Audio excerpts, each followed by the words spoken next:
Jesus is real, but you devils taught lies on Christ. So many lies that when we come with the truth, people think that the lies is the truth and that the truth is the lie. Who changed the truth for God into a lie? In English, Jesus Christ, in Hebrew, is Yahweh Shai. So do or die. The immaculate conception is deception, along with the myth of giving gifts on December 25th. Christmas is Satan's clause, the birth of Nimrod, and not the son of God. To you was kinda odd. On the Passover, Christ was born in the spring. So now we bring the truth about the King of Kings. That's Black Jesus and not Caesar Borgias. And the facts can't be changed. It's all about the Most High. It's all about Yahweh Shai. It's all about the Most High. It's all about Yahweh Shai. It's all about the Most High. It's all about Yahweh Shai. It's all about the Most High. It's all about Yahweh Shai. It's all about the Most High.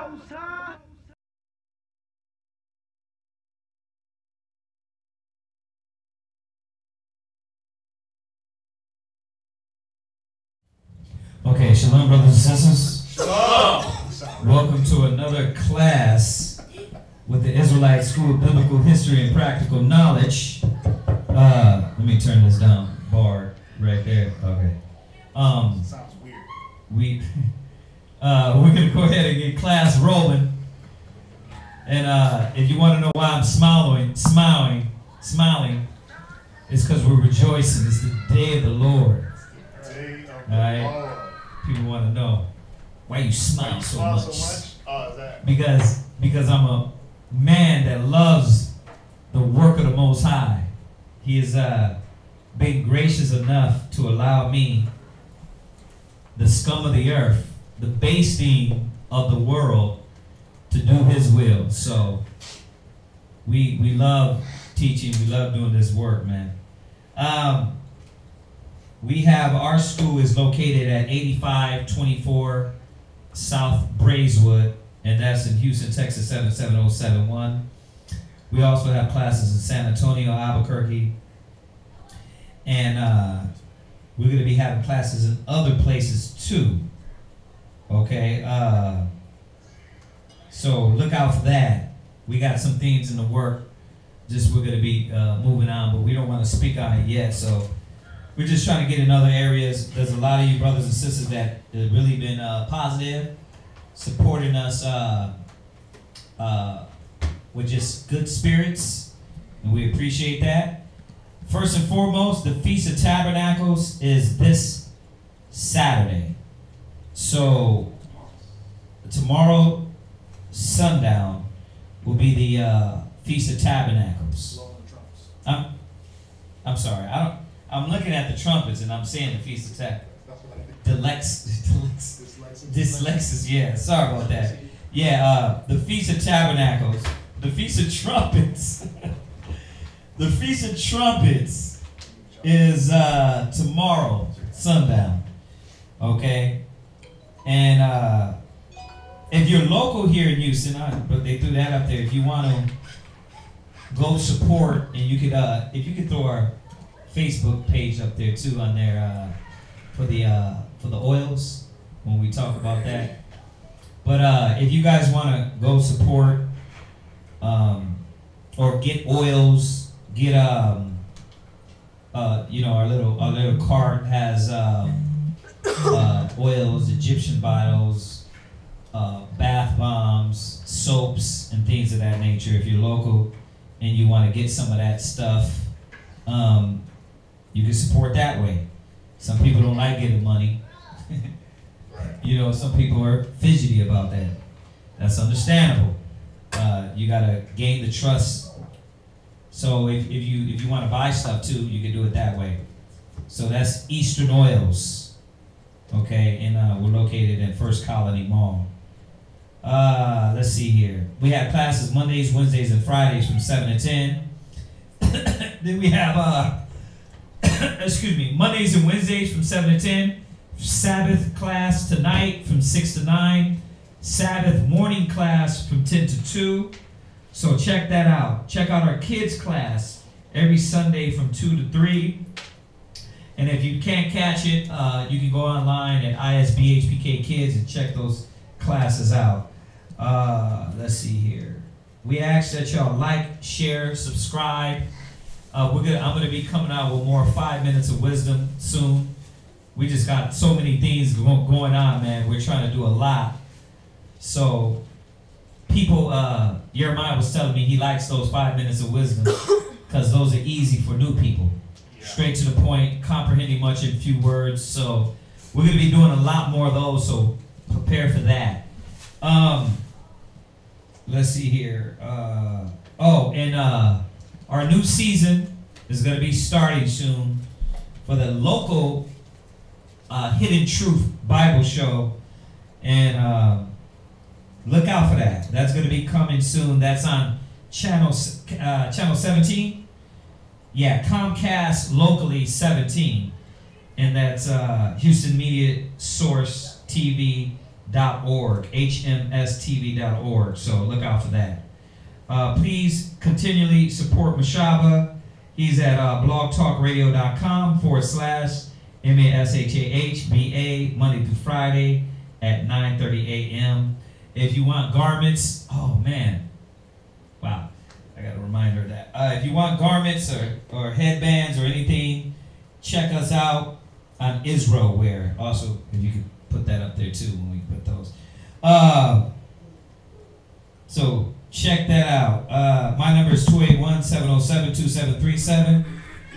And you know the deal. If you want to give any donations or any alms, support, the information will be up there on the screen. And we always thank all the brothers and sisters that do support, that help us out. Well, whatever they do, if it's $1, we appreciate it. So, what else? For the brother, go ahead. McGunn, we have a Facebook for American Eastern Oils. Yeah. Yeah. For the oils, you can go on Facebook at what is it? American Eastern Oils. American Eastern Oils. Right. So we don't have a site to where you can actually. I wonder if our site is up. We can check that, but not yet. We've been working on it. We got to get it rolling. So, speaking of that, if y'all know anybody that does web pages, websites at a reasonable price, let us know. But yeah, we have somebody working on it. But we got a lot of things going on that we're doing with the amount of people we have.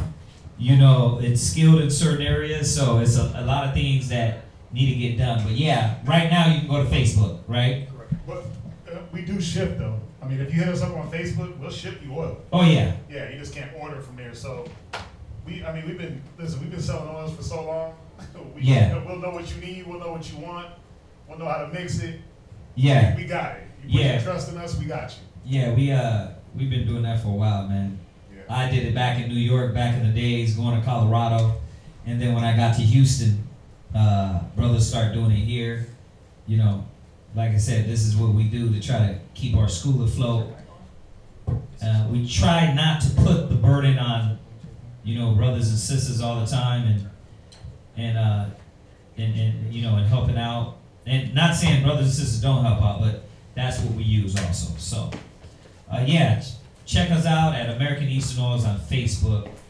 You can scroll through, man. We're at a lot of fairs, a lot of different events. So you can check out brothers on there also. All right, what else? That's it. That's it? All right, we need to go. We are not going to answer questions today because we need to go directly. Hello? We want to go directly into this topic. We'll have them adjusted. What's that? Go ahead. Can you hear me? Can you hear me? Can you hear me? Can you hear me? No, yeah, he's doing the wrong one. Go ahead. Hello? That's it right there. Hello? Yes, yeah. You good now? Yeah. All right. Yeah. What I was going to say, this topic we're going over is, you know, any class that we go over is to hopefully strengthen and increase brothers and sisters. So, you got to say that because we get a little hard and you got brothers and sisters start melting. We get a little aggressive and you get brothers and sisters' pride start to melt. So we try to give our disclaimer and show you, brothers and sisters, that we are down to earth just like you, and a lot of these battles you go through, we've been through, we're going through, we have to fight.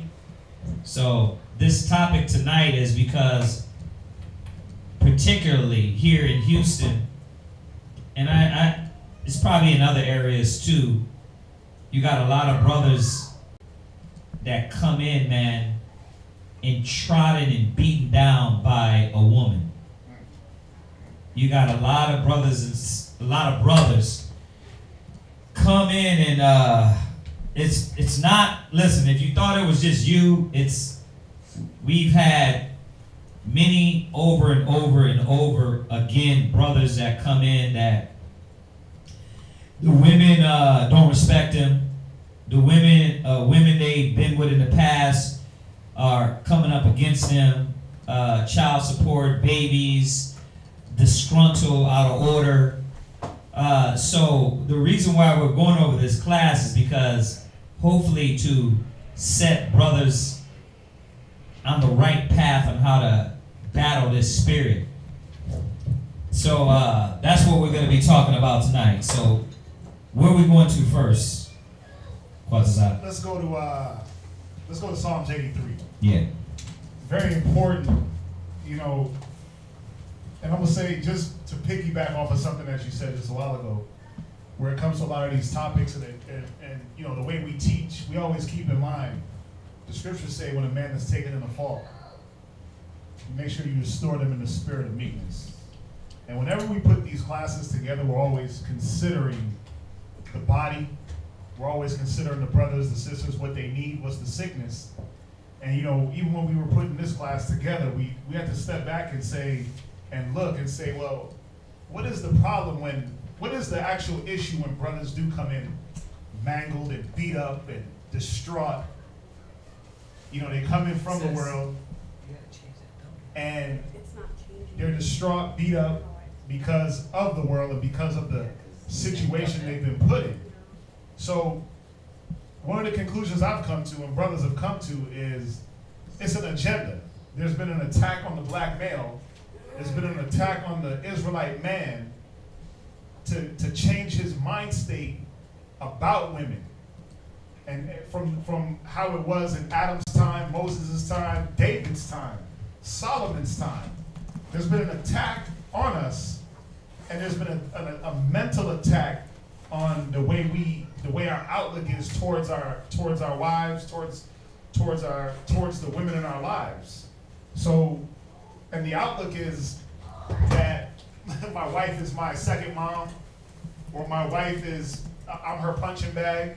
You know, our masculinity has been taken.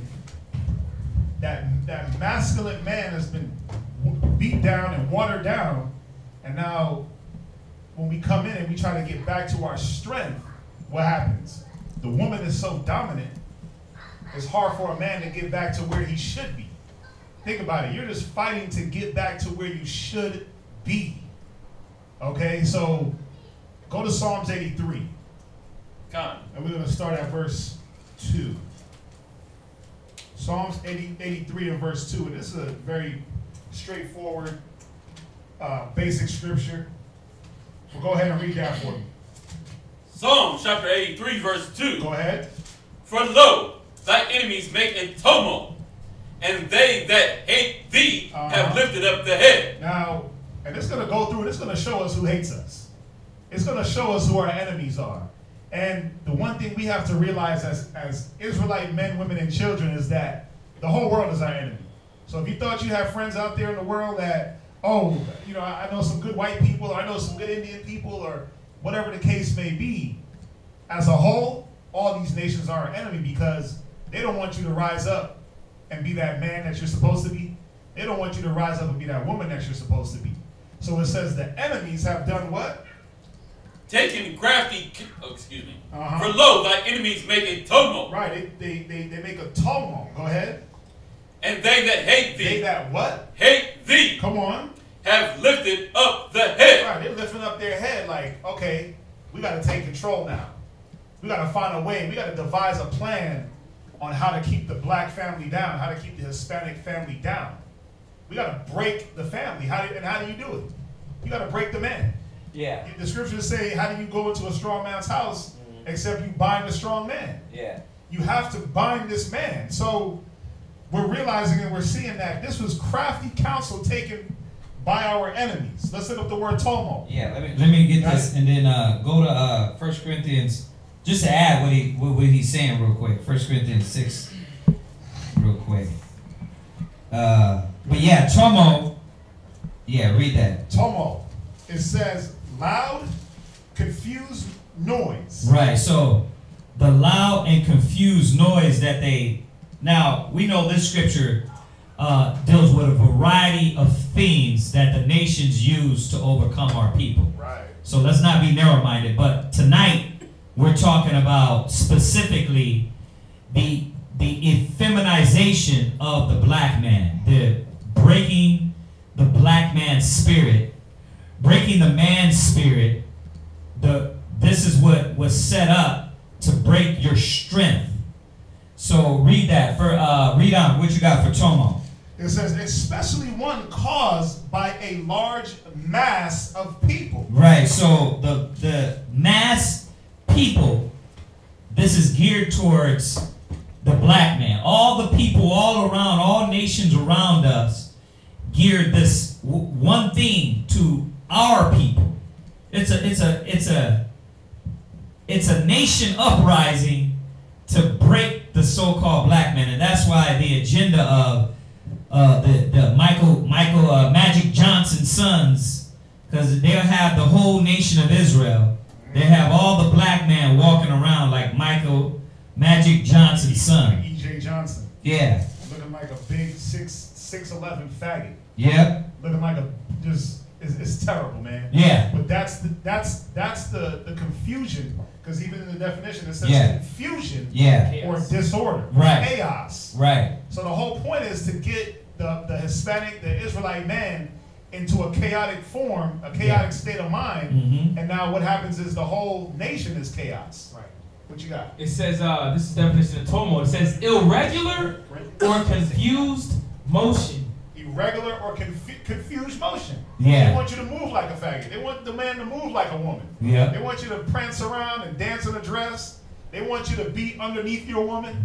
That's the confusion that has been put on our people for a very, very long time, for ages. Right. And, you know, we gotta point it out and see where is this hurt and this destruction, and where is this mental. It's like almost like a mental crushing of our men. Right. Where is it coming from? Right. Well, it's coming from first from the these nations. Yeah. It's coming from Esau. It's coming from these nations saying, you know what, we gotta effeminize the black man. Yeah. We gotta break him down to the point where now he's no longer the man in the house. Right. His woman is the man. And I mean. And that's what. Listen. Before we go to Corinthians. Don't steal my scripture. Let's go to. Let's go to real quick. Go to, I want to get this, go to Joel 3:3, because like you said, the agenda was to effeminize and to break the black man's spirit. So we're going to go to Joel 3:3 and then 1 Corinthians 6:9. Read that. Joel chapter 3, verse 3. Yeah. They have cast lots for my people. Right, so this is what they did for us in slavery, right? They did to us in slavery. Excuse me, go ahead. And have given a boy for an harlot. Right. You know what a harlot is? A harlot is a whore. But they weren't letting us go sleep around with women. They were causing the men of Israel to be faggots. They were breaking their spirit. Because that's how you would do. That's how a man's spirit would be broken. And that's what the so-called white man is doing with his agenda. That's what the nations have tried to do over the centuries, is break the power of the so-called black man, the Mexican man, the Puerto Rican man, the Israelite man. So you got to understand that this is bigger. This is as we go into this topic, it ain't like, okay, this is just geared towards the woman. This is a whole setup. The women are a piece in here that they use to break the black man's spirit. They use the black and Hispanic woman to break the black man's spirit, while the white man sit back and laugh at everybody. See, so back in the ancient days, back in slavery, it said they sold a boy for a harlot. They made the men faggots. They made them effeminized. Why? What does 1 Corinthians 6 and 9 say? 1 Corinthians chapter 6 and verse 9. Know ye not that the unrighteous shall not inherit the kingdom of God? Because they know if we can create them to be faggots, chop off their penis, the Bible says that you can't come into the congregation if your members are cut off. Right? So what they're trying to do is stop us from being strong black, Hispanic, Native American, Israelite men and standing up. So how do they take your nuts from you? Huh? Well, they put the women in power over you.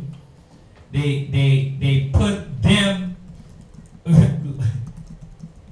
them in command over you in jobs.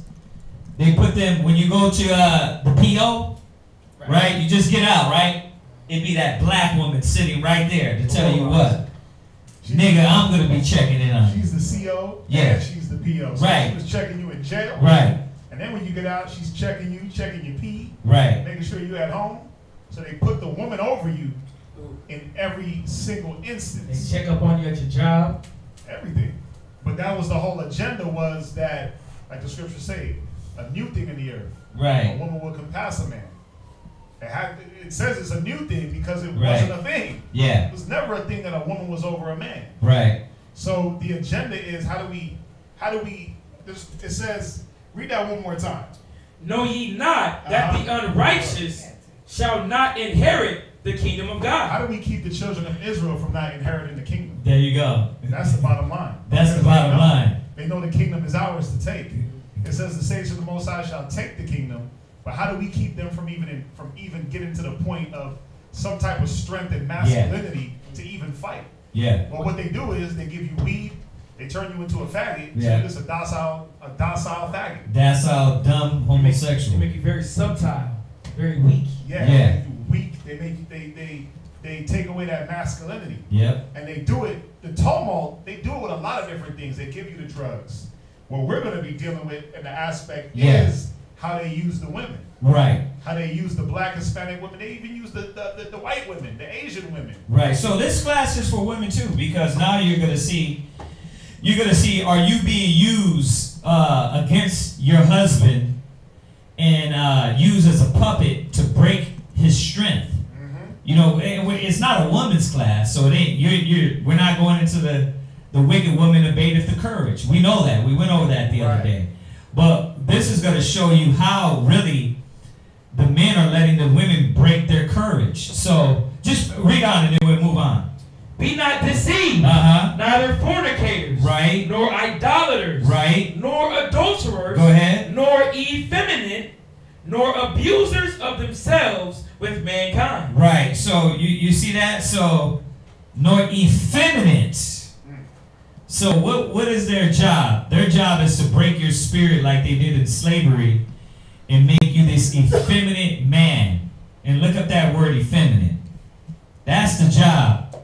Is to break your spirit. Go ahead. Have effeminate.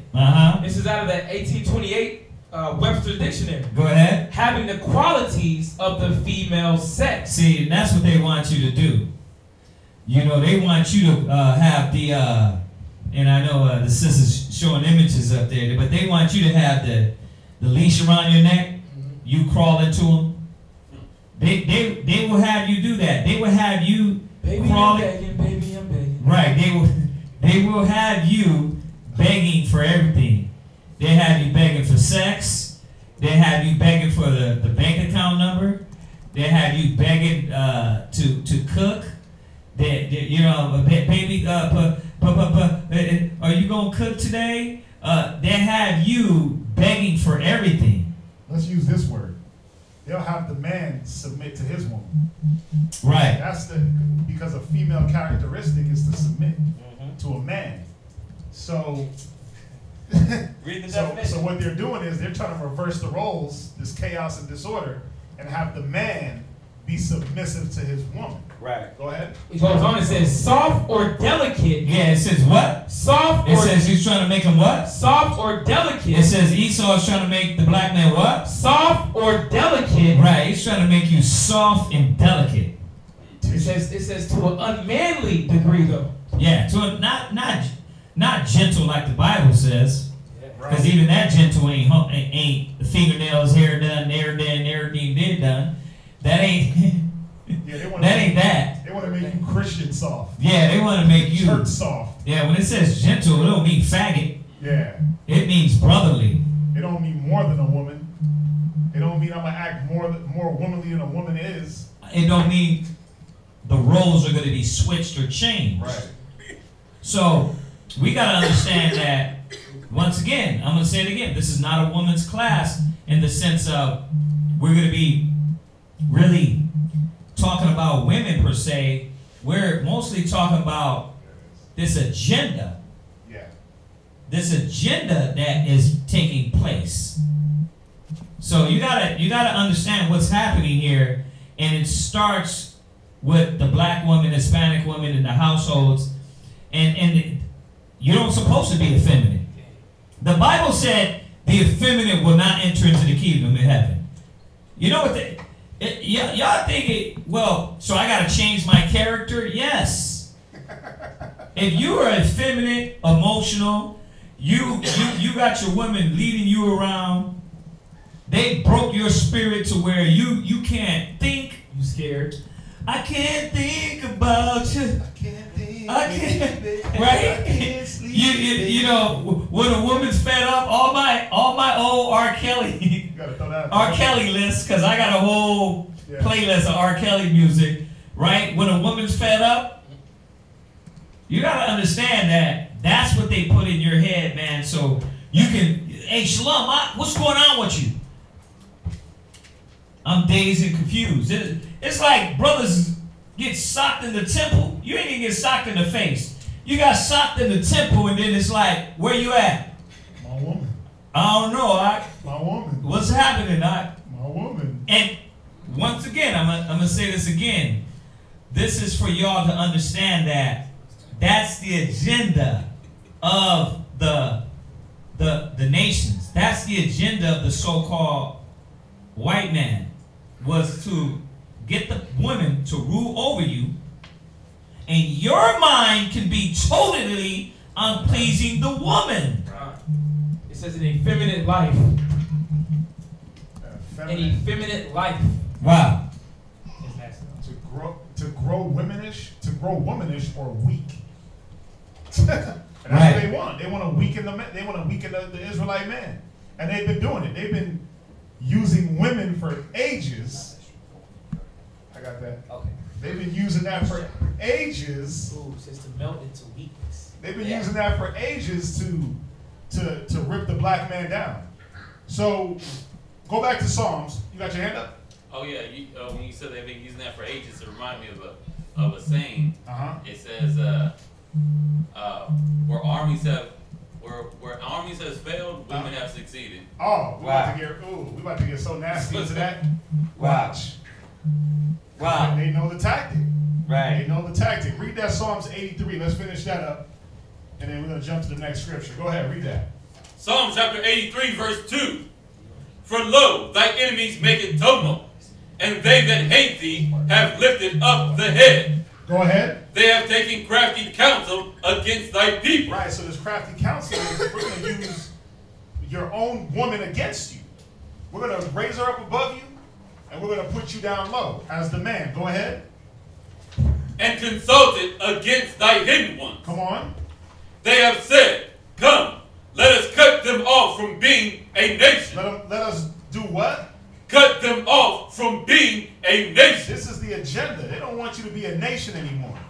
They never wanted us to be a nation. They don't want us to inherit the kingdom. They don't want your kids around. That's why they make and give you homosexuality. They don't want your kids to be born. That's why they give the woman birth control and abortions, Plan B, Plan A, Plan C. You got all the different plans. How about planning on keeping that kid? Read on. Right. That the name of Israel. That the name of who? Israel. Come on. May be no more in remembrance. And this was the whole point. So who's doing this? Go to verse 6. Verse 6. The tabernacles of Edom. Read. The Ishmaelites. The Ishmaelites, come on. The Moab. Read. And the Hagarenes. Right, so this is who's doing this to our people. Go to Judith in the Apocrypha, chapter 5 and verse 17. Because the one chapter 5. You got it? Because the one thing that they realized, and Priest Kazaki said it a little while earlier, was that the further they keep us away, the more they effeminize us, the more they break the man and beat him down. They know that. This is the one thing the nations do know, is that if we make them faggots, homos, if we turn them into women, the men, they're going to be far away from their power. The nations know this. That's why they come up with the crafty counsel and give it to the black man. That's why they removed the black man out the house. That's why when they gave the feminist movement to the women, what did they do? They took a lot of things from the man. They destabilized the household in the 60s and 70s by doing what? You know the first thing they did to the black man in the 60s and 70s to destabilize the household? They took away his power to make money. They took away, if you go back to the 60s and 70s, late or early 80s, there was a lot of industry. There was a lot of Detroit steel mills and car plants. What did they start doing? They start shutting those down. What did they do in high schools? The high schools, you could go to high school back in the 60s, 70s, 80s and learn a trade. You could be an electrician, you could be a carpenter, you could be a plumber. You could leave out of high school with a degree in these fields. What did they do? They took away those trades and said, go to college. So now you go get stuck in college, end up in debt, you don't get a job in your field, and then what did they do at the same time? They gave equal rights to the black woman, or equal rights to women. So now they're earning more than you, you're in debt, so that automatically puts this woman on a status. You gotta see the agenda here. You gotta see the agenda. It seems like it's coincidental, but it's crafty counsel. Yeah, and they portray it as we're empowering the woman. Right. Equal rights. Equal rights. Equal pay. We can do what the man can do. Right, and the black man wants to love his woman. Oh, yeah. So they figure, oh, well, this is nothing wrong with it. Nothing wrong with it. Right, but it's subtle, it's crafty. It's crafty. It's a crafty way to implement and break down the man. Break down the man. The first way you do it, the man, you break down his ability not to provide financially for his family. Right. Then now what happens? He's no longer useful to the black woman. You get that psychological attack now. Yeah, like I'm useless. I'm no longer a man. I can't provide. Right? On any level. Now my wife is doing my job now. Right. And then the woman is like, well, I don't need you. Right. Either I don't need you or the roles are going to be reversed where now you got daddy daycare. Right. You got the house husband. What the hell is a house husband? House husbands of Hollywood? Like, stop. But that's what they do to the black man. And they've done it. Listen, this has been going on for ages. All the way back in the time of Moses. But it's even more prominent now because you can see how they put certain things into play to keep us down, but also to keep us in sin. Because then you take away the black man's ability to provide for his family. Now he's useless. What does he do now? Then they throw crack into the neighborhoods in the 80s. So now you strung out on crack, breaking the laws. You leave your family because you're either a hustler or you strung out. Now you write in Deuteronomy 28, 54, and 55 and 56, where it talks about a man is going to leave his family. So you got to see the agenda where it's always about how do we break down the black and Hispanic family. Go to Judith 5:17. Judith chapter 5 and verse 17. And whilst they sinned. Go up. I'm sorry. So we're once again, for y'all that just logged in, we're trying to show and trying to give brothers back their strength. That, you know what? You got to understand why you can't go from day to day thinking about your woman, thinking about how she did you wrong, thinking about, dang, I got to get this right with my woman, or life as it will be over. You know, you gotta get. What happened? No, they were saying they couldn't hear anything, but the volume was going. Oh, okay. Yeah. Just reset your YouTube if. Yeah, if your volume ain't working, probably reset your YouTube because it's working for everybody else, right? You know, so that's what this class about, man. To give the man his strength back. Yeah. You know, we're sick and tired of seeing so many young brothers come through distraught. And destroyed. Like, yeah. Like you say, young. Brothers in their 20s. Head down. Yeah. They can't even lift their head up. Why? Because all day they woman is on their mind. This is not good, y'all. It's not. It's not good. You know, it's really about giving back the Israelite man his sense of purpose and what he was called for. And that's what it's about, to show you what is the focus. And the reason why there is so much, why you are distraught and miserable and you can't get it right, because you did things backwards.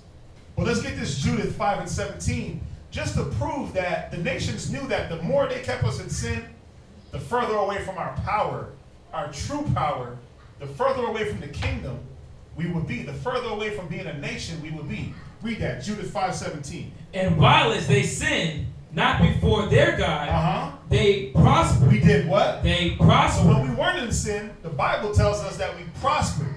We're in Judith in the Apocrypha, chapter 5 and verse 17. Go ahead. Because of God that hated iniquity was with them. Because what? Because the God that hated iniquity was with them. Right, so the scriptures are telling us that while the Israelites were not in sin, the Most High was with us. Go ahead. But when they departed from the way which he appointed them. Go ahead. So when they started selling a boy for a harlot, when they started to enslave us and effeminize the black man and effeminize the young boys from an early age and turn the daughters of Zion into whores, go ahead. They were destroyed in many battles, very sore. Right. This is what happened. And right now we're in a spiritual battle. Think about why it's so hard for us to gather the nation together and get this 144,000 and get the hell up out of here. Why is it so hard?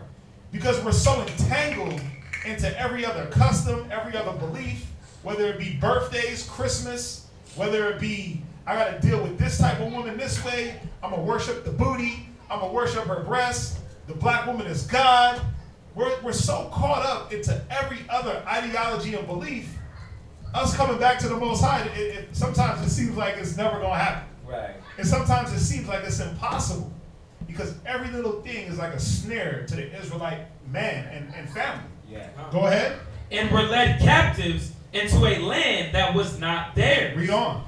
Led captors and the temple of their God was cast to the ground. Go ahead. And their cities were taken by the enemies. Read. But now are they returned to their God, and are come up from the places where they were scattered. And this is what we're trying to do. We're trying to return back to the Most High. How do we do that? We get back to the laws, the statutes, the commandments. Most importantly, we get back to applying wisdom, knowledge, and understanding.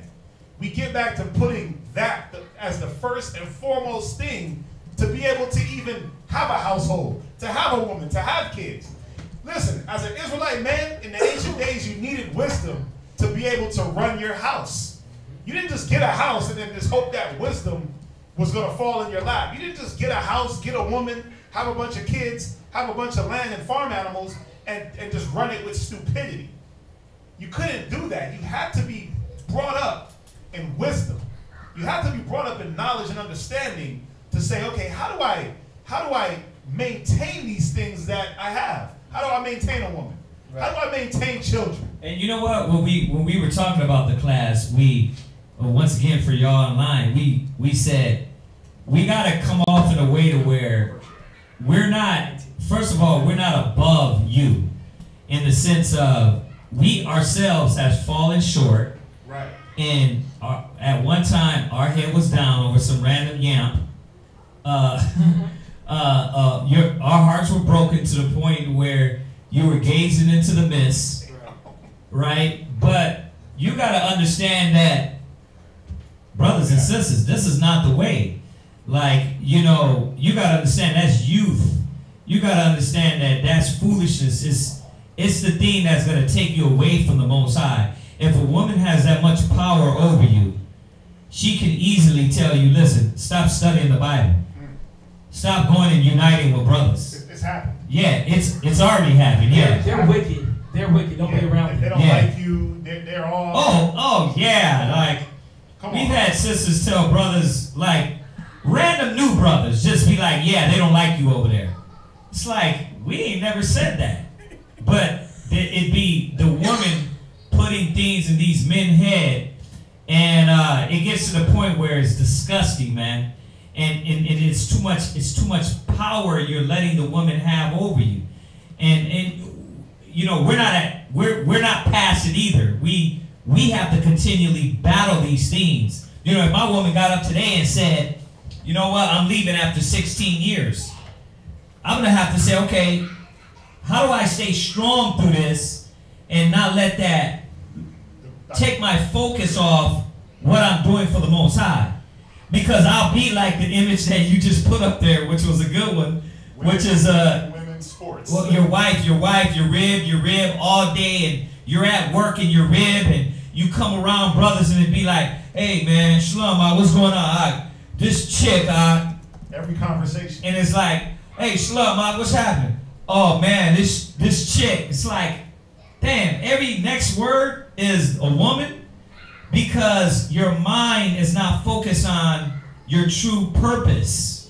And we're going to get into all that, but we wanted to establish that this is the agenda of the nations. This is the agenda of the so-called white man, to always get our mind off the will and service and meditation of the Spirit and the Most High. Go ahead. Read on. Verse 19, second precept. Actually, verse 19. But now are they returned to their God. So we're now coming back to the Most High. Go ahead. And are come up from the places where they were scattered. Read. And have possessed Jerusalem. Read. Where their sanctuary is. Come on. And are seated in the hill country. Right, because we're trying to get back to the top. We're trying to rebuild the temple, the spiritual temple. Go ahead. For it was desolate. Read. Now therefore, my Lord and Governor, if there be any error in this people, and they sin against their God, let us consider that this shall be their ruin. See, this is what the nations know, that if they keep us in sin, this is going to be our destruction. Go ahead. And let us go up, and we shall overcome them. Read. But if there be no iniquity in their nation, let my Lord now pass by, lest their Lord defend them, and their God be for them, and we become a reproach before all the world. And you got to remember, these nations, they don't want to be the reproach. Right. They don't want to be the guinea pig. So they're going to do everything in every which way possible. Listen, when it says they make a tumult, that's not just, oh, they're just going to throw us in slavery. Listen, they're going to hit you on every way. They're going to hit you with the food. They're going to hit you with the TV. They're going to hit you with your woman. They're going to use carnal possessions against you. They're going to use everything that this world has to offer to keep you away from the Most High. Because you think about it, whenever even David and Solomon had the kingdom and all the nations were going towards them, they was like, nah, we can't do that again. Yeah. Nah, we want control. We want control. Yeah. But even if you deal in the time of Moses, every time that we hearken onto the voice of the Most High through Moses, and we went and fought a battle, Most High said, yeah, I'll deliver them up for you. But every time that we did it, what happened? We got our butt whooped, came back running, and the Most High was like, yeah, I'm not with you. Go to 1 Ezra, chapter 4, verse 13. So this tumult, dealing with our women and dealing with the wives, it's programming, and this is how they teach us how to think about our women. They teach us that because we come from a woman, that the woman has the ultimate power. She's God. Look at it. She's God. What do they do? Every teacher you had was a woman. Yeah. Your mama, obviously, is a woman. The lunch lady, right? The school bus driver. Like everything you encounter growing up as a child has to do with some type of feminine entity that gives your mind to say, you know what? She has the power. She gets me to school. She gets me dressed. She feeds me. She births me. She teaches me. Think about that. So now the agenda is, well, who has the real power? The woman. The woman. That's what's been pushed. That's what's been pushed to us in America. But that's what's been pushed to us when we were in captivity, when we were slaves, that the women are going to take the power when we are at war. Like you said, what was the saying, Shathak? What was the saying that you said? Where armies have failed, women have succeeded. Where armies have failed, women have succeeded. Because how do you throw anything off? You put a woman in the mix. You put a beautiful woman with a big booty and some tight clothes on. Right. And niggas will stop everything that they doing. Like for instance, I'm gonna show y'all. Check this out. If we put a Bible thumbnail up here, oh yeah, you get one view. We gonna get our regular views, which is about 300, maybe 400 people. When we put this thumbnail that we have up there, and it's gonna say, women have drove us out of our wits, right? But we put that with a girl with a butt on there, you'll get more people interested. Why? Because that's all people are geared towards. They're not geared, they don't give a dang about that the woman, their butt has got their mind in this vortex and out of control. That's not gonna get, that doesn't matter to them. They don't understand that every day they wake up, they live, think, and work for the woman. Yeah, it's a thirst trap. That's what they call it, thirsty. Brothers be so thirsty, they're so dry. Well, what are you thirsty for? Really, you know, the problem is you got to keep running through women and getting women because you never had the wisdom to keep one. You never said, you know what, let me step back and get wisdom so I can at least build one. So now I'm gonna look like a thirsty internet troll. Yeah. Now I gotta be sliding in people's DMs trying to get some butt on the low. Because that's what brothers be doing. In the world, in the truth. Stop. You gotta swipe 30 times a day. Yeah. 120. Next. You on Tinder. You on Tinder trying to get little cheap dates. You trying to look for somebody with a hair wrap on Tinder? God, and that's being excused. Well, she's righteous, huh? Yeah, she's not righteous. She's awoke, and what she's gonna do is tell you that she's God. So worship her. Right. Ooh. Read that. 1 Ezra chapter 4 and verse 13. We gotta see. This is how we've been programmed as men from birth. Read. 2 Ezra chapter 4 verse 13. First Ezra chapter 4 and verse 13. I'm sorry. Go ahead. Then the third, who had spoken of women and of the truth, this was Zerubbabel. So three men said they're going to go to the king and basically give him a dissertation on what was the strongest things on this earth. Wine, women, the truth. Wine, women, the truth. Wine, women, the truth, or the king. Right. It was these four things. What was strongest on the earth? So Zerubbabel comes, and he's giving his thoughts on what he thought was the strongest. Go ahead. Verse 14. O ye men, it is not the great king. It's not the king. Nor the multitude of men. Nor men. Go ahead. Neither is it wine. It's not wine. That excelleth. Go ahead. Who is it then that ruleth them? Or hath the lordship over them? You see that? We've been programmed that women have the lordship over men. You've been told that since birth. Ever since you popped out. Ever since you popped out, you've been told that this woman has the lordship over you. Read. Are they not women? Are they not what? Women? Come on. Women have borne the king and all the people that bear rule. You see that? You see how they try to program? They try to say, well, she birthed you, so she's God. She birthed you, so she's gonna rule over you, and we're gonna make it so that she does. And again, in every aspect of your life, there will be a woman that controls your daily goings. Read on. Women have borne the king and all the people that bear rule by sea and land.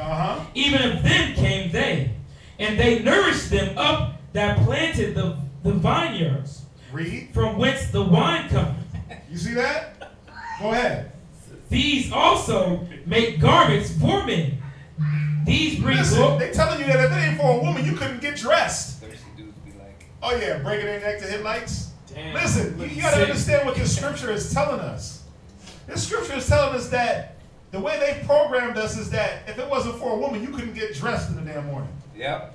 Man, we got to stop. The Israelite man couldn't get dressed if a woman wasn't around. Read on. These bring glory unto men. Read. And without women. And I'm going to say this. This is not to take anything away from women because y'all are needed.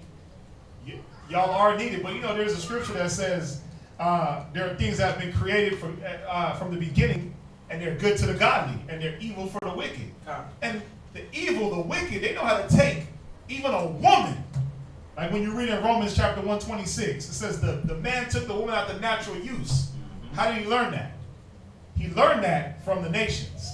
We're going to show you how to use her out of her natural use, which is to be submissive, to be that pillar of rest, to reproduce, and we're going to turn her into your demise.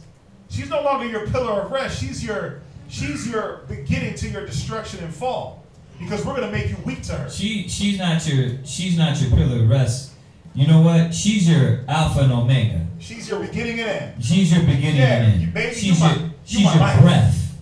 Yeah, you she's take your my breath. You take my breath. Napasha.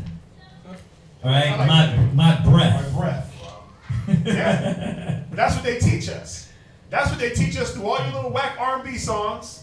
No matter how thuggish it may sound, no matter how much The Weeknd talks about sniffing coke off of butt cracks and doing all that, he's still singing and doing that submissive role to a woman. No matter how many times he talk about making them swallow, He still got that emo vibe. he come back 50 more times talking about baby, baby, I'm begging. Right. Baby, the house of balloons and all that stuff. So you got to see the agenda where they'll mix in a little bit of you the man, chick I'm the man, but then they'll come back like, you know, well, baby, I need you. Yeah. Call out my name and all these different things. Well, she ain't calling out your name. You're calling out her name. Read on. And without women cannot men be. See, this is what we've been taught. Without women, we wouldn't be. Read. Verse 18. And you know, he's got a point here, but the twisting of this is what the nations did. Because we know that there are mothers, there are sisters, our teachers, our nurturers. They are all these things in the scripture that he's reading about. Oh, yeah. But see, what happened was that we gave our strength to them, and now we did it out of order. Right. They took. It's no different than when the Most High put us in slavery under Esau, and he used them to correct us, and they just went way too far. Right. This is what it is, where some cats take it way too far. Where, man, if it ain't for my woman, I don't know what I would do. It ain't for you. Never hear the black man talk about. You know, I want to get my. It's rare. I shout out to my dad. He was there. Yeah, he was doing it. And I'm talking about dads that was there. Yeah. Like even some of these basketball players, their mom and dad was there. But you hear them talk about their mom first. She was strong.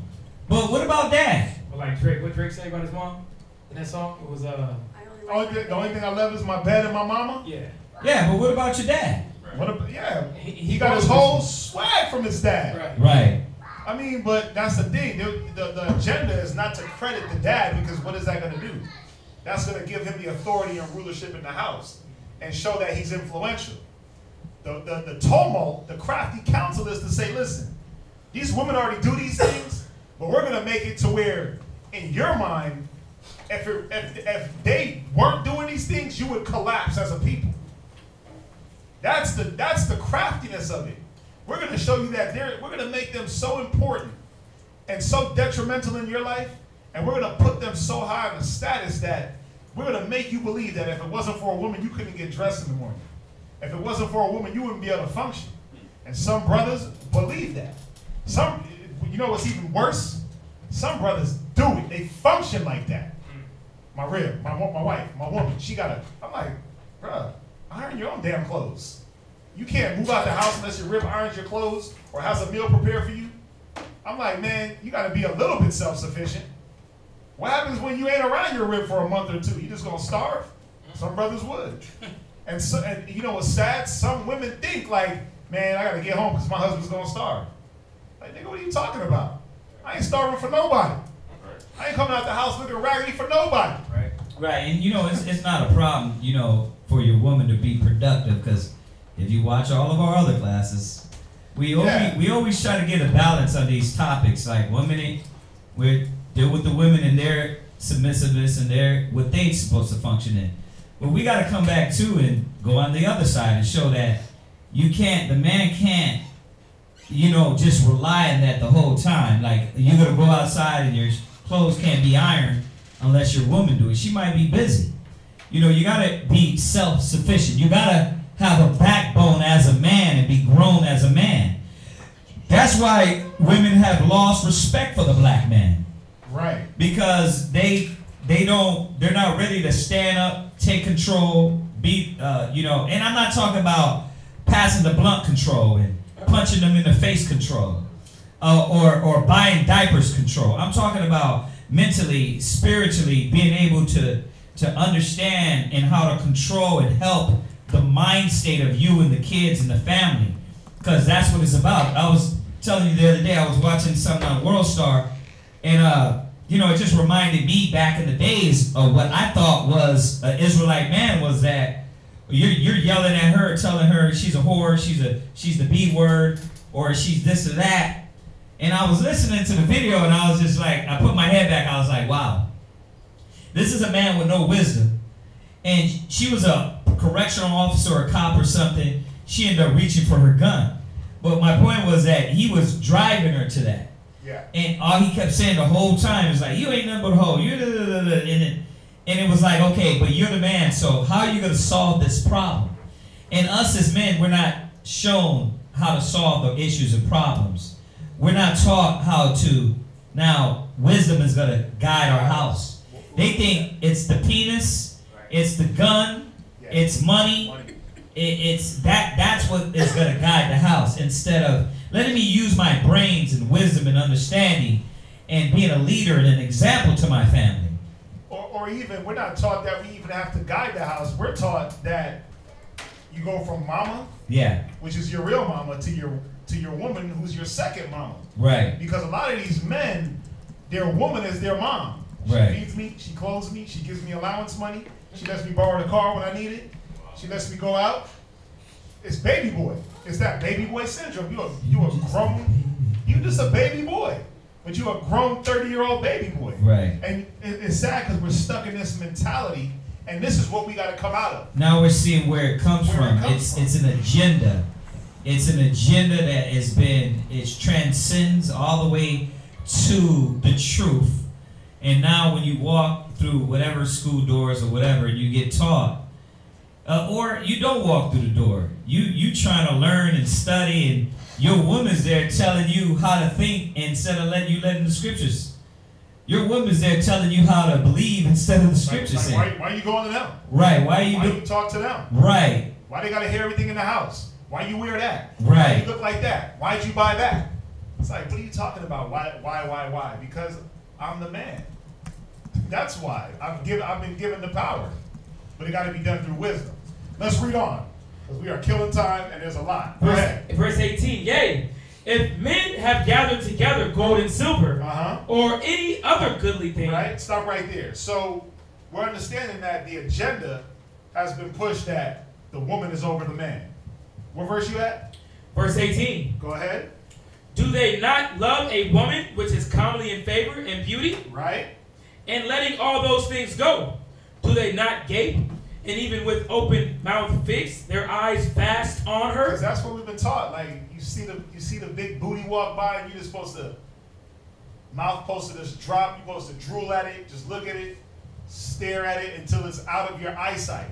Right, and that's why they're doing it like with the all-time high in the gyms and on the streets, is because now you give them the power and they're using it as the tool. Yeah, they use all the tight clothing. If they say if it's about the booty, well then I'm going to pull these all the way up to show it is about the booty and to control you with that. Accentuate every muscle, or every cottage cheese dimple. I'm gonna accentuate every dimple for you to see. Wear no bra. Nothing. You got your nipples poking. Right. Like everything is just painted on. That's what we're gonna do, but it's a distraction. And then men get scared. You like, well, if I don't submit to her, Yeah. dang, then I'm gonna have to go back out here, and I'm gonna have to deal with another disgruntled, Bring it out. loud, Bring it disrespectful, nasty ass that I like. Yeah, Because that's what it because is. I can't do without him, but I can't do with him. Right, and that be the mind state. Yeah. Ratchet. Like, man, Yeah. he's ratchet as hell, but I love him. Right. Read on. And have not all men more desire unto her than unto silver and gold, or any godly thing whatsoever? Go ahead. A man leaveth his own father that brought him up. Yeah, this is the thing this is the power that a woman has. And we know a man should leave his woman. We know that a man should leave his family, his father's house, and go build his own family. But some do it in such a haste. Some do it without wisdom, and they're just going from house to house to house to house. You're not establishing a family. Now you're just becoming a whoremonger because you're so caught up in attaining a woman. But the sad part is you were never taught how to keep her. Could I come back and just say that the disclaimer again, that we've all been through it. See, a lot of brothers, you gotta say that because, brother, a lot of brothers and sisters won't receive it. They won't receive it until say that. You're a black man. Black Israel got pride, Doc. Israel, the black man got pride. You know, I don't got no pride. I messed up in the past. Yeah. I don't got nothing to be proud about for my lacking wisdom and making foolish decisions. You know, but what we can do is help brothers and sisters change the path and move forward. Like all these young brothers, we get a lot of young brothers coming in the camp, and a lot of them are making, they're making the same mistakes. Yeah. They jump in the sack real quick. I just seen this knucklehead online. A brother had posted something online. He said, you know, how to get a wife. When is it time to make a woman your wife or something like that? You know, and I went through, I added a few scriptures and everything, and this woman came out there and she added a story. And I'm thinking like, I seen that. I'm thinking like, you know, I'm like, just like, whatever, man. You hit him with the script, you hit him with the scripture though. Yeah, I hit it with the scripture. But my thing is this, that's what the world teaches. That's what the world does. And it's always to not give the strength back to the man. So, you know, the thing is that we've all made mistakes, but how do we stop these next generation of brothers and sisters from, brothers from being broken by a woman? Broken, manipulated, beat down, trodden down. How do we break the cycle? Go ahead, read on. And his own country. Go ahead. And cleaveth unto his wife. He sticketh not to spend his life with his wife. Right. And remembereth neither father nor mother. So this is the power. And it's not a bad thing that a man. Yeah, that's what I was going to say. These are good attributes. These are good things. These are good things that a man is supposed to do. Right. But again, in wisdom. Right. Let them know where you at. Right. This is 1 Ezra chapter 4 and verse 22. These things should be done in wisdom. You don't just, I'm of age, I'm out. I'm about to go get me a woman. Because then what will happen is you'll be going through woman after woman after woman. Then your family's hitting you up like, man, what happened? Next thing you know, you're back at your father's house because you didn't roll with wisdom. There's nothing wrong with a man saying, you know what, I love my wife or I love my woman. There's nothing wrong with that, but there's something wrong when it's overboard to the point where you're making rash decisions when, like the scripture is going to let us know, you go out of your wits and you lose your damn mind for these women.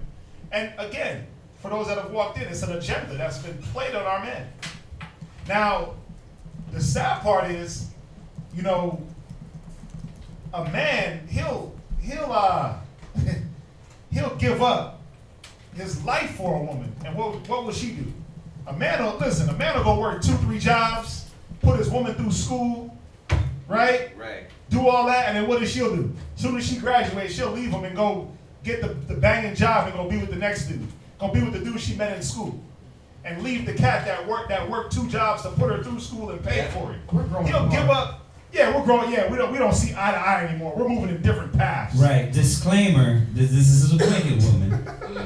I gotta say the disclaimers. You get Israelites that get too much damn pride, and they're like, "Oh, that's not every woman." Oh, we know that. We're talking about the disgruntled, rebellious, stiff-necked, hard-headed women. We're not talking about all the women that are righteous, that know better, that are not trying to struggle for power in their household and make their men walk around with a leash and bark at him like he's a boy. These are the usurpers. Yeah, dude, this is to the usurpers and the ones that want to take something that is not theirs and that really has broken the man's spirit. You know, but like I said, we went over a women's class. This is to show the men that you gotta come out from the clutches of this mentality. Because if not, what happens is you're gonna be a victim, man. You're gonna be a victim of a broken heart. You're gonna be a victim of I had 7 kids with her and you got 7 pieces of child support. Why? Because you're not thinking. And that's why back to the Facebook, she was like, well, it doesn't matter. There's no time. This is the first thing she said. I seen that, yeah. Was it doesn't matter. When I answered the question, I told him that the Bible talks about moving rashly in any way. So I see it in there, like scripture, right? But she was like, well, it doesn't matter. That's what got us in this problem in the first place. Yep. Is that we see them, we look at the booty, the eyes broke. It's like, but dog, she ain't smart. Right. It don't matter. It don't matter. It don't matter. She got a big butt. Right. Because why? There's lack of discernment. Right. And then you move rashly. And then next you know, you pumped her up with 3 kids because she can have twins. Right? So you just like twinsies, right? And then now you got 6 kids and then you realize what? She's disrespectful. She's disloyal. Lazy. She don't want to work. She don't want to do nothing. And next you know, you're fighting with her over these things. Because we move rashly. So why the hell would you just meet somebody and then the next month, without no you ain't go to the doctor. Which one of you go into the doctor and said, babe, come on, we're going to the doctor together. See who got herpes, AIDS, syphilis, gonorrhea. Who does that? Right? Not nobody today. But that's my point. That think about it. How many brothers do that? Like, but before we go do this and unite, and I put me inside of you and you inside of me, then wants all of you. Right. Let's go and see if we got any diseases, right? Nah, nobody. Nah, you just like, oh, heat of passion. You're like, oh, first week you met her, boom, you got kids, and then you want to know why she's disgruntled. And why you're miserable. Yeah, nobody can tell me that that's wisdom. You're out of your dang mind if you think that's wisdom. There's no way to judge how this woman is going to be. There is. Oh. How the hell you so spiritual, you can go into a restaurant and be like, yeah, this person got a problem with me. But then you meet with a woman, now all of a sudden you don't know she's wicked. She's prideful. She's stubborn. She's rebellious. You don't know her agenda. You don't know her agenda. You're so spiritual, but you can't pick up these things. These are the things that get us into the problems. But go ahead. Go ahead. So another problem that we have with the man is that we'll give up everything for the woman. We've been taught to. We've been taught that we're supposed to go out there, slay the pigs, slay the animals, bring home the bacon, as they say in the society, right? You go out, you kill yourself, you bring home the pay, you bring home the bounty. Y'all see Married with Children. Al Bundy, what does he do? He go work at the shoe store, he hates his job, he sits on the couch, he just hands out money to the family. He's miserable as hell, he hates his wife, hates his kids, hates the dog. But that's what we've been programmed that's how, happy wife, happy life. Right. Right? And you know what? It's a coincidence because what's the first thing that Al Bundy grabs to ease his pain of his wife and his kids? A beer. First thing he grabs. A damn beer. How many brothers? I'm going to say this again. This class was geared to all the young brothers that come in with their head down. They need strength. Yeah. you got to understand the only way you're going to get strength is understanding this plan, man. That this plan was set up to break you, man, to break your backbone. So you can be distraught and your brain can be in the clouds. And when it comes down to, you know how the apostle said, we have given up all? Yeah. We have given up all, houses, cars, clothes, wives, children, right? When Yahushua said, who is my mother, who is my brother, right? When it comes to that, you're like, nah, not my boo. I'm giving all to her. God, Christ, kingdom, power, rulership, authority, the spiritual realm, or a fat booty? A used fat booty at that. A used one. Already with somebody else. Right. Yeah. Let's read on. So we've been programmed as men to bring the bounty back to the woman. Now there's nothing wrong with taking care of your woman. There's nothing wrong with giving her gifts, and there's nothing wrong with that. But the agenda is this is what you have to do as a man. Right. Read on. 1 Ezra 4 verse 22. By this also ye must know that women have dominion over you. And this is how they tell you women have dominion. Read. Do ye not labor and toil? Don't you work? Kill yourself? 9 to 5, 9 to 9, 9 to 12s. Go ahead. And give and bring all to the woman? Don't you bring it to who? To the woman? Read on. Yea, a man taketh his sword. Listen, you go to war. Right. Wars have been started over women. Go ahead.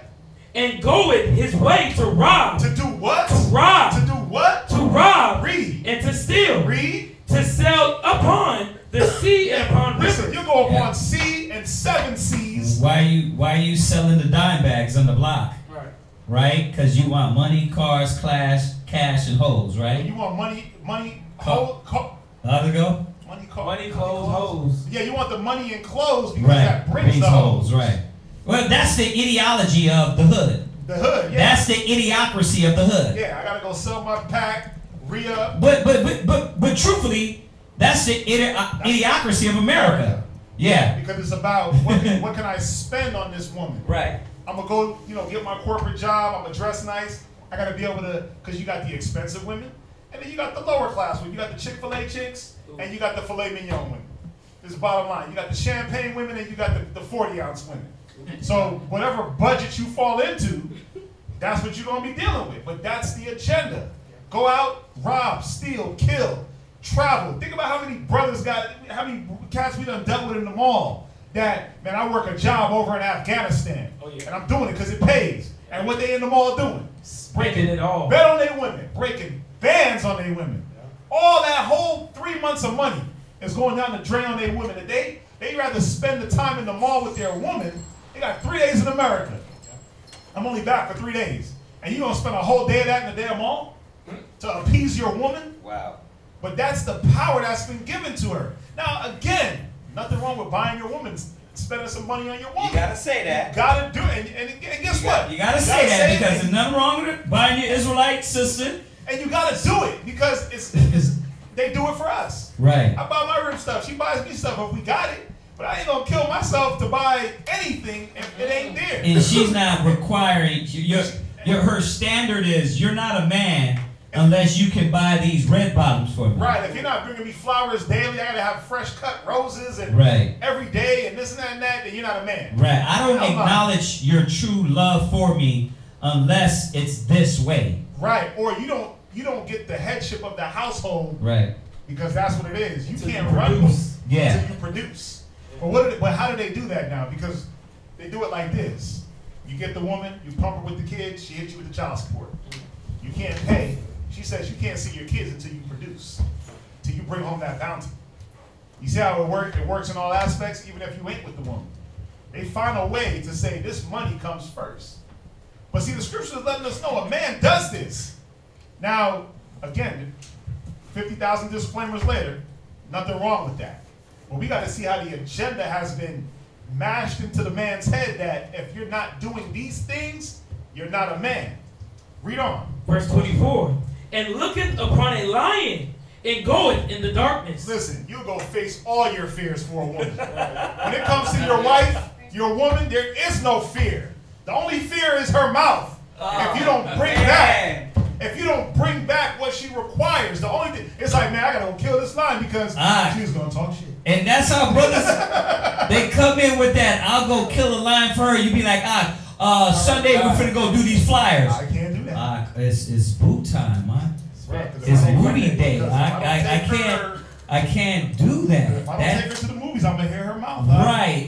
I don't want to hear it. You fear her. But you fight lions, tigers, and bears. But you won't. But that's the thing about, and the scriptures go into about that talkative woman. She obeyed the courage, and we don't need to go into it because we've hit that.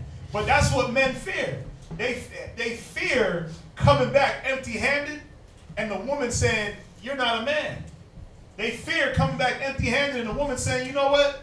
I'm going to go find me someone that can. I'm going to find, what's the saying? There's always somebody to do something that you won't do. Right. That's the fear that's been bred into the man. That if you're not willing to do something, or if you can't, or if you're incapable, I'm going to beat you down with words. I'm going to make you look foolish, make you look small, then I'm going to replace you. Brothers be so scared to get replaced. It's sad. Right. And can I get one just to add with that one? Yep. Go to Luke 12. You know we got to part 2 of this. That was a good one. Bro. Go to Luke 12. You know, the scriptures say that a man can divorce his wife, but men are literally scared about a woman leaving him. Leaving him. Right. Yeah, like, come on, stop. Right. Well, because you know what? It all goes back to this, and we'll get that Luke 12. It all goes back to this. What wisdom are you applying in these situations? Are you applying the world's wisdom? Are you applying the biblical wisdom? Are you applying biblical prophecy? Are you looking at the forefathers of old? Are you looking at brothers like Solomon? I'm going to say it. Solomon had 1,000 wives. How many of them did he chase? Not a damn one. Right. He didn't chase not one woman when you read through the scriptures. The Pharaoh's wife or the Pharaoh's daughter was given to him. And the other 1,000 came, and there was a reason why they came. And Solomon even tells us why these women came. Mm-hmm. And we're going to hit it, but go ahead, get your Luke. Luke 12. And let me get my little Luke. Get your little Luke. Go to Luke 12 and go to 22. Luke chapter 12, verse 22. Right. And he said unto his disciples, go ahead. Therefore I say unto you, yeah, take no thought for your life. Right, and that's not what we're being taught. We're being taught in this kingdom too that if you don't do it a certain way, that the Most High ain't gonna bless you. Like without the white man, without America, without kissing butt, without bowing down to the woman, right? Then you ain't gonna get blessed. This is the only way you get a woman. You're gonna have to submit. Yeah. They're not thinking, oh, well, the Bible says that the Most High will bring a woman to the man, and that He would bless us. Did y'all forget Isaiah 4? In that day, 7 women shall take hold of one man. Yeah. Like, the brothers forget that. Like they're not understanding. That's biblical prophecy. Do you not? And I'll hit it. But do you not understand the scripture where it says a man will be like the finest gold? But why? Not every man is going to be like fine gold. Right. Not every man is going to get 7 women. But that's what the world teaches, is that, no, this is how we obtain anything. Right. Now, we know what this scripture is speaking about. It's speaking about all things. We're applying it to what we're talking about here tonight. Go ahead. What shall we eat? Go ahead. Neither for the body. Uh-huh. What shall we put on? Right. The life is more than meat. The life is more than what? More than meat. The life is more than what? Meat. The life is more than that meat. Y'all have to understand that. The life is more than that meat. It's more than women. It's more like the kingdom of the Most High, righteousness, built, growth, stability, right? You got some brothers, I am, maybe it's because I'm getting old, but I see it more why he said, if you're going to be a bishop, you should be a man of one wife. Now I understand why Paul said, I wish you were like me, and you didn't even have the desire to be a wife. To have a wife. You see, you see it more and more. Why? Because young brothers' minds, they're focused on nothing but maintaining and having this woman and having women instead of focusing on the will of the Most High. Life is more. We're in Luke 12:22. It says life is more than, read it again. Luke chapter 12, verse 23. Right. The life is more than meat. The life is more than meat. Go ahead. And the body more than raiment. Right. According to Esdras, where do we get all that stuff from? We get it from a woman, right? Right. Well, no. We get it from the Most High. God. See, so Christ is setting things in perspective now. The women ain't the ones that do it for you. It's the Most High that does it and brings you a good woman to do it. Jump to verse 21. Verse 21. Uh-huh. So is he that layeth up treasure for himself. Uh-huh. And is not rich towards the Most High. See, what about being rich towards the Most High? Yeah, you got like 75 nobodies on your Instagram. Yeah, but how's your spirit? And how their spirit? And how you're wasting your time with this when, like you said, we're going to find out Solomon didn't even run and chase these women. Read 20. 20. Uh-huh. But the Most High said unto him, Uh-huh. Thou fool. Right, you over here chasing tail. You over here with your mind in array and disarray, right? But you forgot the thing that is important. You're being foolish. Go ahead. This night thy soul shall be required of thee. Go ahead.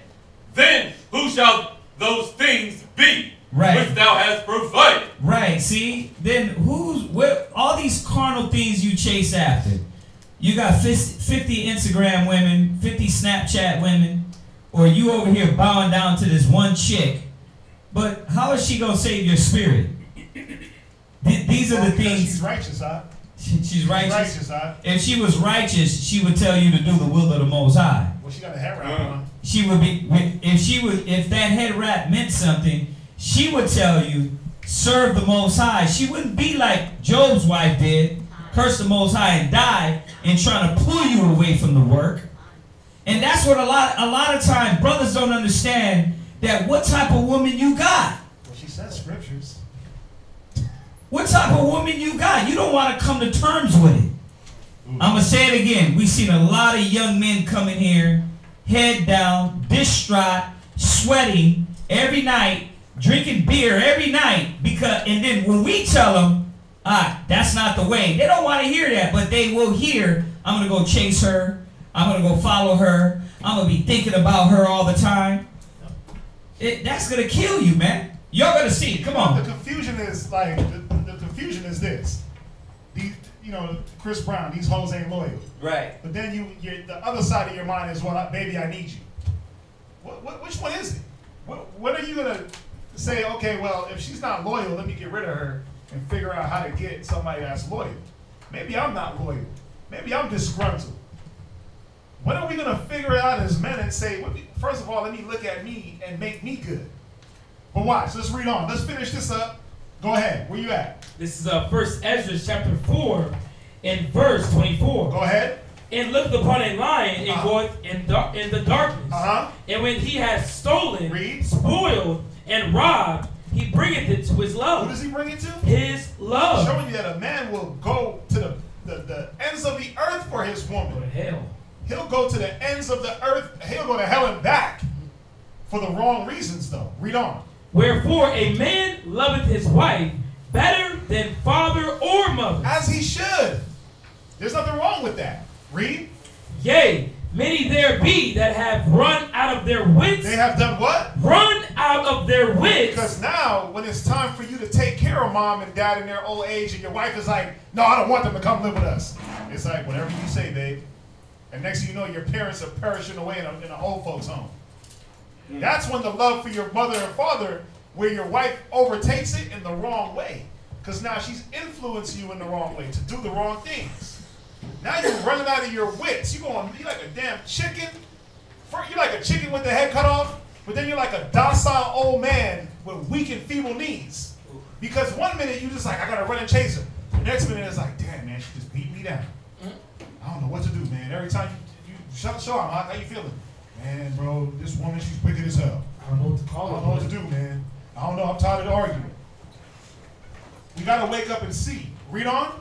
and become Read verse servants. 26 one more time. Yea, many there be that have run out of their wits for women. Read. And become servants. What do we become? Become servants. What is the crafty counsel? Become servants. The counsel was that they wanted the man to be in servitude to the woman. Read on. For their sakes. Read on. Many also have perished, have erred in sin for women. This is what we got to understand, that this is the murder. This is the peril that they've put the Israelite man in. That Many women have. You murder somebody yeah. over Oh, your woman. They do it. That's my woman, dog. Hop, hop. You go in, like go to World Star, just scroll down. Oh yeah. It's so much stupidity and madness because why? The first thought in your head when you wake up is not Yahweh. Yeah. You know what it is? Is My boo. you roll over like, baby, you here. You make me feel like I'm worth living. You make me feel brand new. Yeah. I couldn't breathe without you. Yeah. If you weren't here, I don't know how I'd make it. Yeah. I can't sleep, eat, drink. Let's go back. You said it's gross. It is. It's filthy. Let's go back. Let's go back. You want a disclaimer? Because, gotta do the disclaimer for all the ignorant ones that don't watch all the 75 million other classes we done did on this topic. Respect your woman. There's nothing wrong with loving your woman. Nothing wrong. We're not saying that. So if you're narrow-minded and you just watch this one class, then you don't know what the hell you're talking about and you're misjudging. What we're saying is they have taken it out of the order of things. That they're not serving the Most High and their woman is their God. That's what we're talking about. That's why else are you waking up with headaches? Why else are you drinking yourself into oblivion and you can't function and breathe and move without having your woman on your mind? Because she has power over you more than God. And that's what we're trying to break here today. With a lot of the young brothers and sisters that are learning, the young brother and sisters that are learning this truth, is that the women don't supposed to be trying to usurp and take the authority, and men, you don't supposed to be giving your strength to these women. That's for the Most High. You're supposed to serve the Most High, not your woman. In that aspect, are we supposed to be here for one another? Of course. But a man is not supposed to bow down to his wife. But you see how they tell us that the woman is so powerful that that's what they make men do. Let's go to the Josephus, page 110, because we got to see the manipulation that's been taking place all throughout history. What's the quote that you said one more time? Where armies have failed, women have succeeded. Where armies have failed, women have succeeded. And we're gonna illustrate that scripturally. Now we're gonna go into the Josephus, page 110, Antiquities of the Jews, book 4, chapter 6, section 6. And now this is going into Balaam and Balak. Now, Balak wanted Balaam to curse the Israelites, right? And Balaam was like, no, I'm not going to curse him. I can't do against the word of the Most High. But he did give him some counsel on how to overthrow Israel. And let's see what this counsel was. So he's going to read it. I'm going to edify. And if y'all got a Josephus, y'all can read along. Go ahead and read. But Balak, being very angry that the Israelites were not cursed, sent away Balaam without thinking him worthy of any honor. Whereupon, when he was just upon his journey, in order to pass the Euphrates, he sent for Balak and for the princes of the Midianites, and spake thus to them, O Balak. So this is Balaam giving Balak counsel on how to overthrow the Israelite army. Read. O Balak, and you Midianites that are here present, for I am obliged, even without the will of God, to gratify you. It is true, no entire destruction can seize upon the nation of the Hebrews. So it's true. They can't be destroyed. The scriptures say it. The stars in heaven would have to fall out. You have to be able to number the seas of the sand and the dust of the earth before Israel will be destroyed.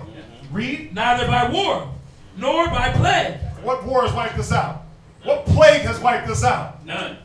Go ahead. Nor by scarcity, Scarcity of the fruits of the earth. So not even famine can wipe out the Israelite nation. Read. Nor can any other unexpected accident be their entire ruin. Read on. For the providence of God is concerned to preserve them from such a misfortune. So the Most High is concerned to prevent us from being destroyed. Read. Nor will it permit any such calamity to come upon them whereby they may all perish. Read. But some small fortunes, misfortunes,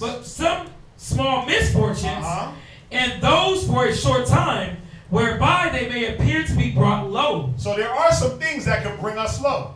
And we've been low many a times. All the captivities, all the different things that happened in the wilderness, when we were slaves in Egypt. We were brought low as a nation, but we were never wiped out. So Balaam is given and showing Balak, this is how you bring them low. Go ahead. May still befall them, but after that they will flourish again. So we bounced back, man. They forgot that we were seeds and they buried us. Right. And all we did was grow. And that's what's happening now, because if you caught the beginning of class, it said they consult against us, right?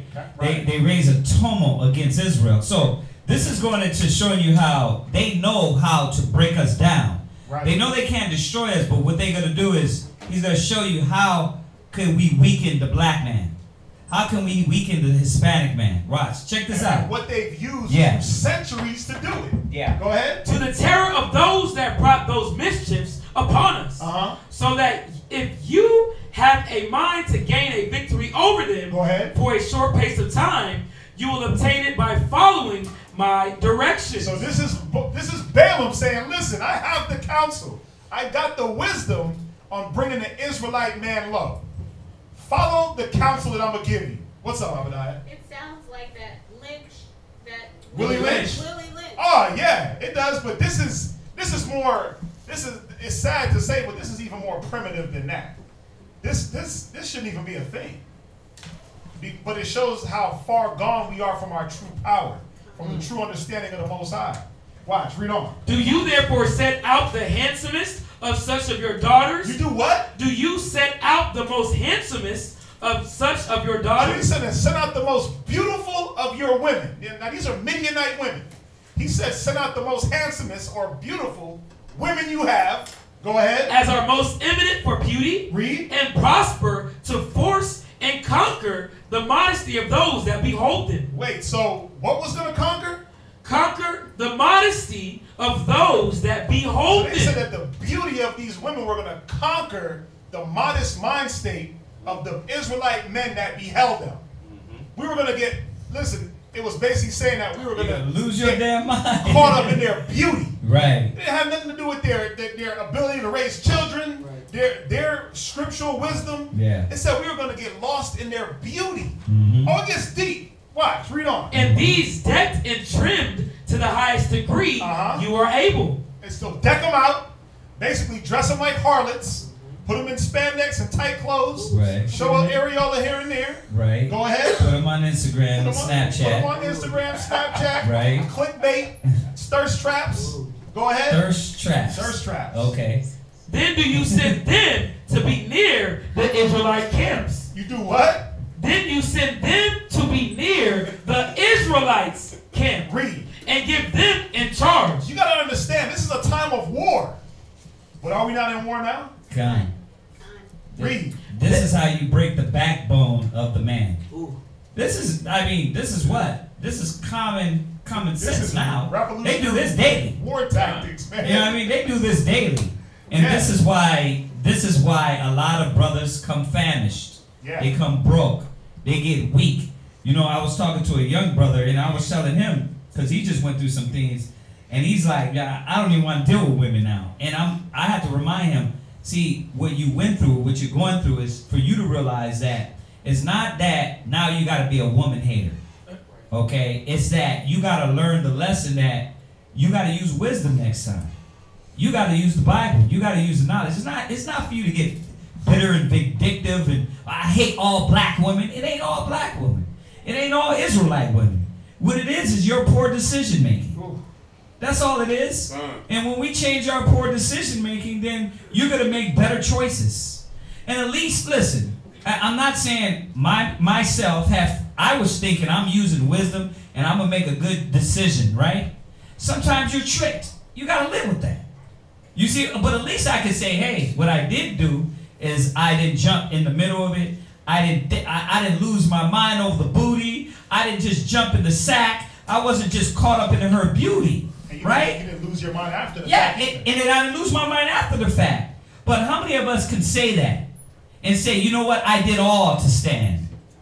Y'all see this? But this is why this method still works on us. It's going to be something specific in here to tell you what men to hit, though. Because it ain't all men. It ain't all men. It ain't all men. It's going to tell you what men to hit. Come on. Read on. That when the young men of the Hebrews. Right. The what? The young men. The what? The young men. Right? Young, inexperienced, lacking wisdom, running off of lust and instinct. Go ahead. Desire their company. Read. They allow it. They allow it then. And when they see that they are enamored of them, enamored of them, let them take their leaves. Now, let me throw this one in there. Go to Proverbs real quick. Get it quick. Proverbs 7:7. Really quickie. Really quickie. No. Go down. No. Never mind. No, you know why? No, never mind. It's going to go right. Okay, yeah. All right, go ahead. I got that. All right, my bad. Go ahead. And if they entreat them to stay, right, let them give their consent till they have persuaded them to leave off their obedience. Their what? Their obedience. So basically what they're saying is we're going to send these women into these young Israelite men. Wow. We're going to send them to these men. We're going to get the men to fall in love with them for their beauty, for the way they look. And then we're going to tell them, you're going to tell them that you're going to leave. Wow. You're going to tell them, no, we got to go now. Yeah. And then if you don't stop doing that, I'm leaving. Yeah, if you don't stop going to class, I'm out. Right. You don't stop getting that knowledge, I'm out. I'm out. If you ain't celebrating Christmas, I'm taking the baby. If you ain't eating this pork no more, then I'm gonna take the kids. If you ain't eating booty like groceries, I'm out of here. Groceries. Like groceries. Right. That's what they tell you. I seen a post on Facebook. The chick said that you're not a real man if you're not doing all these defiled sexual acts. Well, I was like, what? So you got to do all that to be a man? Yeah. I said, I guess I'm a boy then, because the only man I know is the one that's commended according to wisdom. Right. Read on. Obedience to their own laws and the worship of that God who established them. It said they have to do what? Obedience. They have to leave off till they have what? Till they have what? Till they have persuaded them to leave off their obedience. So the women persuaded the men to leave off being obedient, come on, to their own laws, to the law, read, and the worship of that God who established them. Think about that. How could a woman make a man leave off of his establishment? God, think about that. Either this is the most backwardest women ever, or these dudes are simple as hell. And I know you don't got it all in there, but remember, we had Judith, our sister. It said she was so bad. Right. She walked right through the tent. Yeah. And chopped off Holofernes, right? Yeah, his head. And she chopped off Holofernes straight head. You know what I mean? Yeah. Now she was that bad. So that they just let her walk through the whole war. Yeah. Through the whole war and go chop this man's head off. So, and that was an Israelite woman. So you can, every man has seen a beautiful woman. Every man's mouth has been open at some time where they gotta. You gape, yeah, your mouth is gaping. You gotta do that. But this is what the Most High is warning us. He's warning us through the scriptures to remind us, okay, this is what's gonna destroy you. Right? You're talking about the white man and the Illuminati and all that madness. Stop it. Nobody got to make you eat babies because you eating the groceries. Yeah. You understand? Wow. You don't got to eat babies. You don't got to drink blood. Why? Because we got kids in here. Go ahead. Read on. And to worship the gods of the Midianites and Moabites. They wanted them to do what? Worship the gods of the Midianites and Moabites. Read on. For by this reason. So let me say this. They not only broke the manhood within you, now they're going to wield your manhood and your spiritual power. To their will, right? Because it's not only that I'm going to break you, right? I'm going to break you and you're going to do what I want you to do. So think about it. Every woman that has broken a man, and if you ever been broke, my brother, raise your hand. Right? We've all been broke. But how far have you been broke to where they can, and you know why we got to do this? Because I don't want nobody online, no brother in class hitting me up talking about, was that class for me, Ak? Yes, it was. It's for all of us. Like, stop taking it damn personal. This is about helping us strengthen the body. Yeah. It was for you, it's for me, it's for everybody. You know, but the point is that it's about breaking the power in the man, taking that away from him. Now that I got your power, now put on the skinny jeans. Listen. Now that I got you, let's try a threesome, but not with a girl. Hold on. Let's do it with a girl first. But now that I got power over you, I slide a dude up in there. First I slide my finger in there, then I slide. Then the guy come in, he kissing on you, he kissing on her. Next thing you know, you talking about you bisexual. The world don't just break you and leave you. Yeah. They don't just break you and they're Christians about it. Hey, I'm breaking you, but this is too much now. No, they gonna take you into the abyss. And they gonna do it slow, subtle, calm. Right. Next thing you go 1 minute straight. Next minute you're pansexual. I skipped it when I had it right here. Can I go there real quick? No. Go to Proverbs 31 real quick. Because this is why brothers smoke blunts. This is why brothers are popping the bottle. I ain't damn drinking my liver in oblivion for no hoe. I ain't smoking no blunt, popping pills, talking about I gotta make it to the next day because she's gonna bring my spirit down.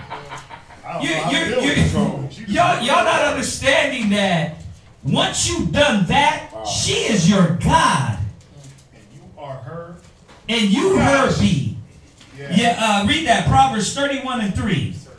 Proverbs chapter 31 and verse 3. Right, is that it? Yes, sir. Read that. Give not thy strength unto women. Who is supposed to be your strength? I don't hear it. No, there's only two sisters. The brothers is quiet. The brothers, are y'all here? Who's supposed to be your strength? The Most High. The Most High, Yahweh. The Most High, the wisdom, the knowledge. That's supposed to be the strength of the man. Not the woman. Love your wife. Why you think the woman is so weak, though? When you really look at it, why you think the woman is so weak? Because the man is so weak. He's not hitting the wisdom.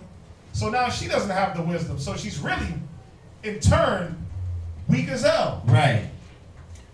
So this is what the Most High is trying to show us, is that you can't give your strength. I'm trying to get something that you're not. She's not supposed to be your strength, your backbone. She needs you to be her strength and lead her about. Love your woman, cherish your woman, respect your woman, honor your woman as your own flesh. But cursed be the man that put his trust in a woman. Right. Make flesh his arm. And make flesh his arm. She's not supposed to be your power. Read it again. Give not thy strength unto women. Right. You don't supposed to give your strength. You know what that is? You bow to the Creator. Every time you get on your knees and say, Our Father which art in heaven. You don't supposed to do that to no woman. Right? You don't supposed to. Now your mind, David said, I muse on you all day, your commandments. He didn't say, I was thinking about her booty all day, Yahweh. And I was thinking how she did me wrong and she got me in a raid. And now I gotta what? Shoot up, do dope, or think about going over there and I'm gonna kill her ass. I'm gonna kill everybody in the house. Like, men have done that. You gotta think about come on now. Y'all know some of you in your age, back in the days, you wanted to go strangle the hell out of everybody, right? Why? Because you gave your strength unto the woman. Go ahead. Nor thy ways to that which destroyeth king. Nor thy ways to that which destroy. What destroys kings? When you give your power. Remember when we went over, well, they weren't here, but we went over John the Baptist. Remember the king said, I'll do whatever you want? She said, I want the head of John the Baptist. And he knew for the oath's sake, he had to do it. Yep. What he did was gave that woman the power to call death. And he gave it to her. That destroys kings. Go to Ecclesiastes 19:2. This is what destroys kings. Right. Yeah, there you go. This is what destroys kings. Exactly. 19:2. Ecclesiastes. You read it. Ecclesiastes 19:2. Read it. Wine and women will make men of understanding to fall away. Read it. Come on, man. See, that's why I said, man, you got to call these certain brothers to get in class, huh? Yeah. Read it again, huh? Wine and women. What? Wine and women. Read it again. Wine and women. Wine and women. If you're drinking daily to battle your problems, your issues, talking about just to get by. Just to get by. Wine is going to destroy you. Wine is a mocker. It will make a mocker of you. Then add that with going out of your wits for a woman. And then her disgruntledness. Yeah. Oh, man. Oh, bro, you lose it. It's a concoction for destruction. It's a powder keg of destruction. Yeah, it's a powder keg of anger, bitterness, hurt, violence, misery. Right? You would do stupid things when you're in that mind state. So Israelite men, you got to beware of you giving your strength to a woman. You got to understand and go back to what the Bible says on how you're supposed to be with a wife, a woman. You never give her your power. You never give her your mind. She's supposed to be telling you everything the hell is in her mind. Not you talking about, yeah, baby, I was just thinking about. I got to confide in my boo. Yeah, like me. That's what we tell men. Don't never go complain to your woman. You a damn mighty man talking about her brothers was just too hard. They gave me 50 push-ups. She's gonna look at you like, nigga, you do 50 push-ups on me. What you crying about 50 push-ups about? Like, what'd you do? No. She asked you, what'd you do? Oh, they're so mean. But you know what? Then you want to know. Those are the things when you get in counsel and we be like, what evil lesson did you teach her? I don't know, I don't know what I did. Maybe because you were over there smoking blunts, drinking and showing her weakness. And she's seeing that, damn, this guy got no honor. He's like every other nigga in the hood. Every other rapper in the hood that meets the internet model and bangs her and passes her to the next NBA player. He's no different.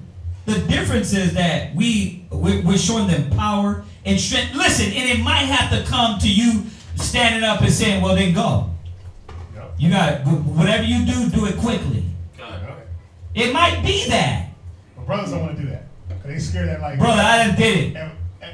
I done did it. They scared that if they do that. I told brothers, and I tell everybody, I was in the shower. One of my ribs, this was about 10, 11 years back. No, actually, no. It's been 16 years back now. Man, yeah, so I was in the shower, my rib left. I was like, go ahead, then, go. That's just the water. Go ahead. Go ahead, then. That's just the water. Go ahead, then. Voice got high? Right. I was like, go. Most High got me. You know what I mean? I was choked up, but you know what? I battled through it. I had to. Why? Because what did it say? If you don't stand for something, you fall for anything. You fall for anything. You gotta stand for something, and it can't be a piece of trim. Yeah. It cannot just be over her anus. It can't be. Listen, they have lost mother. They have lost houses, cars, families, lands. We're going to lose those things, and mind you, a lot of times you lose it because your stupidity. You lose it for your stupidity. I have to throw that in there a lot because a lot of brothers swear they're losing it for righteousness' sake. No, you're losing it because you was weak and you showed a bad example. And there is times when you will lose it for the right thing. So go ahead, finish that. Read it one more time and we'll move on. Ecclesiastes 19:2. Wine and women will make men of understanding to fall away. Go ahead. And he that cleaveth to harlots will become imputed. Right, and he that cleaveth to harlots will come impudent. You know what that means? What is impudent? Who knows? What? I just looked it up, actually. Yeah, what is it?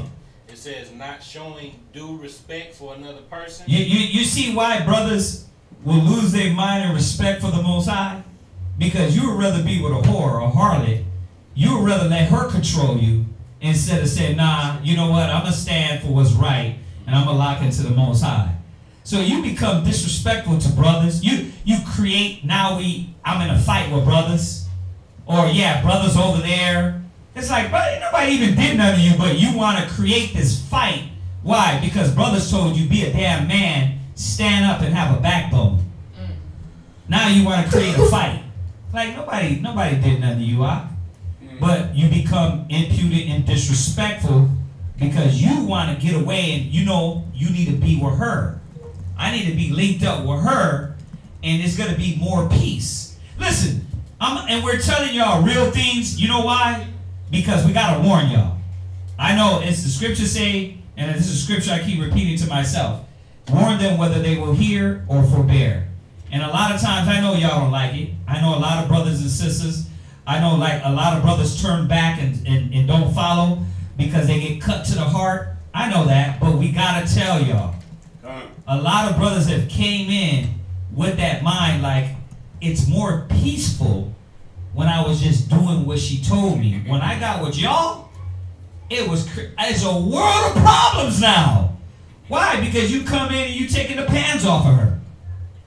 You come in and you're like, well, bro, the woman's supposed to wear a dress. And you're afraid to tell her, baby, you can't wear no spandex no more. Well, I got to wear them because I'm at work and I'm climbing up ladders. You can wear a dress still. And wear spandex under. Why you got to be walking around showing your ass through the spandex? Right? Well, I got to be doing all this and that. You can still wear a dress. You can jog in a damn dress. The Muslims do it. How can't you? But you know what it is? You don't want to go to war, so you know when your mind comes, damn, ever since I got into camp, it's been creating more confusion in my house. We ain't been creating confusion, the Bible has. No, we've been setting things back in order. Right. We're breaking you out the confusion and it looks chaotic because the situation's already messed up. All we're doing is putting things back the way it should be. Let's read on it. Let's read on into Josephus. Go ahead. Paragraph 7. This is Josephus, page 111, book 4, chapter 6, or chapter 7. Chapter 6, section 7. Go ahead. So when the Midianites had sent their daughters, as Balaam had exhorted them, the Hebrew young men were allured by their beauty. Go ahead. And came to discourse with them. Right. And besought them not to grudge them the entertainment. Go ahead. Of their beauty. Read. Nor to deny them their conversation. So the men were like, listen, we need to look at you. We need to don't not talk to us. We need to talk to y'all. Go ahead. These daughters of the Midianites received their words gladly. Read. And consented to it and stayed with them. Read. But when they had brought them to be enamored basically, of them, they fell in love with them. They fell in love with these women off the bat. Go ahead. And listen, they haven't even hit it yet. All they did was talk. Yeah. All they did was see. They haven't even hit it yet. And talk to them. They fell in love with these women. Smelling good. They probably smell good, look good, but that's not the point. The point is you don't know these women. Right. Why would you fall in love with something that you haven't judged them? You haven't proved them. You haven't proved their friendship. There you go. The scriptures say prove a friend. Go ahead. And their inclinations to them were grown to ripeness. Go ahead. So they were at the height of all passions. Yeah, it was ripe. Read. They began to think of departing from them. So the women were like, we got y'all on the hook. It's the bait and switch. You know, we got you up there. We got you so aroused. Guess what? Psych. Now we out. Go ahead. Then it was that these men became greatly disconsolate. Disconsolate. Somebody look that word up. Go ahead. At the woman's departure. So basically they got angry. They got desperate. Where you going to? Where y'all leaving us? Wait a minute, no. Go ahead. And they were urgent with them not to leave them. Like, nah, baby, I'm begging, baby, I'm begging, baby, I'm begging. I'm on bended knee. Come on. But they begged. They did what? But they begged. Come on. They would continue there. Read. And become their wives. They were like, listen, we gonna make y'all a wife. I'm gonna wife you down. But you don't know her. Read on. And they promised them they should be owned as mistresses of all they had. Listen, I'm gonna give you everything I got, baby. I'm gonna give you the house. I'm gonna get you a key to the house, a key to the car. What Louis bag you want? I got you. What's your shoe size? I got you. Everything I got of mine is yours. If you just stay with me. It goes deep. Go ahead. This they said with an oath and called God for their arbitrator of what they promised. So they said, I swear to God. Yeah. Listen. Girl, bro, don't this sound like an online dating? Like, girl. This is what our people go through dating. Listen, every time brothers come in and we tell them, what you doing on your phone? You scrolling, looking at dirty chicks. I met this girl on Facebook. Like, why? This is the Facebook comment right here. And I understand, I'm not, disclaimer, I'm not better than you. I like women too. But y'all gotta understand that you gotta, these women ain't gonna give you nothing. It's all game. And that's what this was. Yeah, it's all game. Like, if you really want something, man, the Most High will give you. I tell you, and the Most High is not a lie. If you want a woman and you trust in the Most High, He'll send you a good woman. He won't send you some thirsty hoe online on Snapchat and that is going to act like she believed in the Bible. Because some of y'all got called like that. We know, just in this congregation. Yeah, they were like, brother, but she believes, huh? She believes in this. You arguing with me, talking about, we're like, still, but let her come to class, though. And let's see if she believes. And she sat in class. Then she got pregnant. Then what? All of a sudden, she don't believe in nothing. She believe in child support. She believe in, nigga, you got to take care of these kids. Not talking to you. So I'm not saying you don't get you didn't get trapped but at the same time you got to see the game, y'all. Y'all see this game? It's an old game. Right. It's nothing new. Yeah. I would say that it sounds like the music today too. The songs that for years the songs that they've been singing about. Yeah, well, for years the songs the men were like, well, I'm gonna give you this, give you this, give you this. Now the women are like, screw that. This is what I need. I need the Louis, I need this, I need that. You ain't gonna tell me what you're gonna give me. I'm gonna tell you what I want. So, but this happened all the way back in Moses' time. What's that? Go ahead. You remember that brother with the gold? He works at the gold place. The gold place. Yeah, with the exchange. The brother. Yeah. He came through, sliding through, had bags of shoes, but he was running through the mall. I was like, bro, what you moving so fast for? I need these shoes, man. Listen, she said she wanted. Listen, look at this. You seen these anywhere? I was like, bro, I ain't seen them jokers. Listen, he was running through the mall so fast and said if he didn't get them shoes, he was gonna be in trouble. I said, all right, man. Listen, to what? Right. Wow. Let's finish up. And this were the tears in their eyes. Whoa. This, start right here. This is what they said with an oath. This they said with an oath and called God the arbitrator of what they promised. And this, with the tears in their eyes. These dudes was crying for these women. They just met them. They must have looked really good. Bruh, no, these dudes That's what I was saying. No, these dudes were really stupid. No, these brothers were really stupid and lacked wisdom. They lacked discernment and they were young. Read. And all other marks of concern as might show how miserable. How what? Miserable. How the hell you gonna be miserable on first sight? On the first meet, I'm miserable? Go ahead. They thought themselves without them. Yeah, see? You see the agenda? You see the agenda where they made them think like if these women weren't gonna be with us, we were nothing? You see the crafty counsel? Go ahead. And so might move their compassion for them. Read. So the women, as soon as they perceived they had made them their slaves. They made them their what? Their slaves. Their what? Their slaves. What did it say in Ezra's? Hold on, let me play it for him. You know you can't do that. Oh, right. Yeah. No, I'm just a little bit. I can't explain. Yeah, bend your knees. Bend your knees. What did it say back in Ezra's? I know you cheated. No, I know you went out. I know you drank all kind of things, but I didn't care. Yeah, I know you cheated on me. I know you let him do all types of filthy things to you. Well, I don't care. I need you back. I love you. I love you.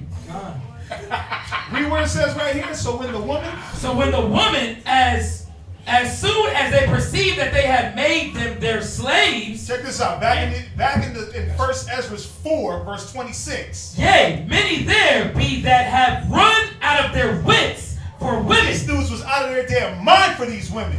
And what happened? And become servants. And became what? Servants. Read. For their sakes. This is the same revolutionary garbage war tactic that's going on with Moses, that's going on here with Ezra, that's going on with brothers here today.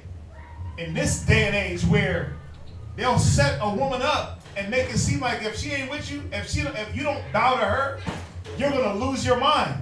If you don't bow to her, you can't make it. If she ain't there to iron your clothes, cook your meal, brush your damn teeth, that you just can't make it as a man. When are we going to, as men, can I say the disclaimer now? Yeah. Disclaimer, I've been there, where I thought that, damn, this chick left me, I done lost 80 pounds, couldn't sleep, couldn't eat. I've been there. You know the one thing I'm happy about? That it happened when I was young. And that's what it's supposed to happen. But why? What was I young in? I was young in age and I lacked wisdom. I didn't know nothing. So as soon as the chick left, I'm like, damn, what am I going to do? And guess what? I literally crumbled. She really was an impact in my life. She wasn't, though. She was garbo. It's garbage. But the mind, the way the world tells you is like, yeah, now you can't eat. Now you can't sleep. Now you can't eat. Baby, I'm begging. Now you showing up to her job with roses and white horses. You dressed in all linen, ready to propose and do all this foolishness. You ready to make her Cinderella. You ready to be her damn, her prince. And you know what? Once you give the woman that power, what happens? No, but seriously. She gonna walk over you, bro. Yeah. She gonna walk over you, and then what? She gonna go get a man that can what? Put her in check. Because you know why? A woman wants a man with a strong back. They don't want that weakness. They don't want the weakness, especially a black woman. Go ahead and break to a black woman. They run right over you, man. They'll find Tyrone in the hood with gunshot wounds that's going to put their ass in order. You can't be like that. Trust me, the women don't even know it. They don't want that. They don't understand it. Go ahead, Jump over to this right here. So after the women made them their servants, like we said, it wasn't just about servitude. Go ahead. It will be absolutely necessary if you would have us for your wives. They said, now you got to wipe us down. Read. That you do withal worship our God. Wait, real quick. Let everybody know where we're at in the Josephus again. We're in the Josephus. Yeah. Depending on the edition that you have, I'm on page 110. It's right. Book 4, chapter 6.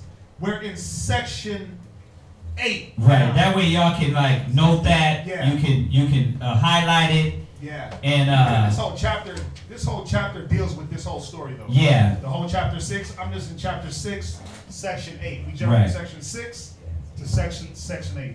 I know. We don't read this part, then we're gonna get So read that.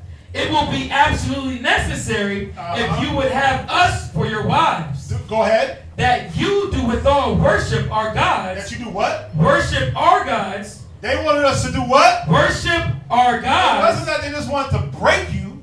Now they wanted you to worship their gods or worship them as God. Come on. Nor can there be any other demonstration of the kindness which you say you already have and promise to have hereafter to us. Read. Than this, that you worship the same gods that we do. The only kindness that we want, we don't even want your house. We don't want nothing you promised us. We want you to just worship our gods. We want you to worship. That's when they all should have picked up stones. Stone their ass to death. But what did they do? They didn't. They didn't. They didn't. They didn't. They didn't. As you read down the story, they didn't. Let's go to Proverbs. No. So, there was absolutely No. You said what? No fear. They lost that fear. They were young. They were young, dumb. They were young, dumb, and stupid. Yeah. Full of stupidity. These men, but he knew how to go in. He knew what was needed to break these men. The Israelite man, not just these men. Remember, this wasn't the whole nation. No, it wasn't. Yeah. But this was a lot of the men that were weak, right? So how do you break the military? How do you break the unity? You go sit a nice woman in there. She, once again, read Judith. It was one woman that Judith went in there, bad and beautiful, and chopped this man's head off. Everybody that's seen her, gazed on her beauty and probably blushed, but let her walk right into the king's tent. So you got to see that this is a tool, but we supposed to be having wisdom and understand what that tool and how it's used. That way, when you do get around the woman, you ain't shaking like, oh, you so beautiful. I don't know what to do. Watery knee. Yeah, it's like, okay, you look good, but how many dudes you let a train ran on you? Because it be the most beautiful ones that be the most grittier. They be like, you be thinking she's stingy. She's the one that let the whole crew just. She's the most ditzy here. Yeah. We talk to them in the mall all day, and sometimes I just pull them over on purpose just to talk, and you get to talking, and you're like, wow, you beautiful, but you use the beauty to distort your whole character, and everyone else is taking advantage of your beauty.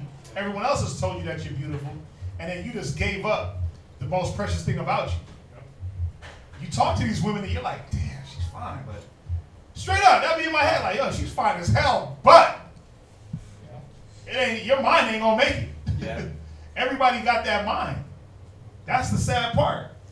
Ecclesiastes 7, what were you gonna say? No, remember over from Ecclesiastes 7 verse 25. From Starbucks, the one that with the eyebrows.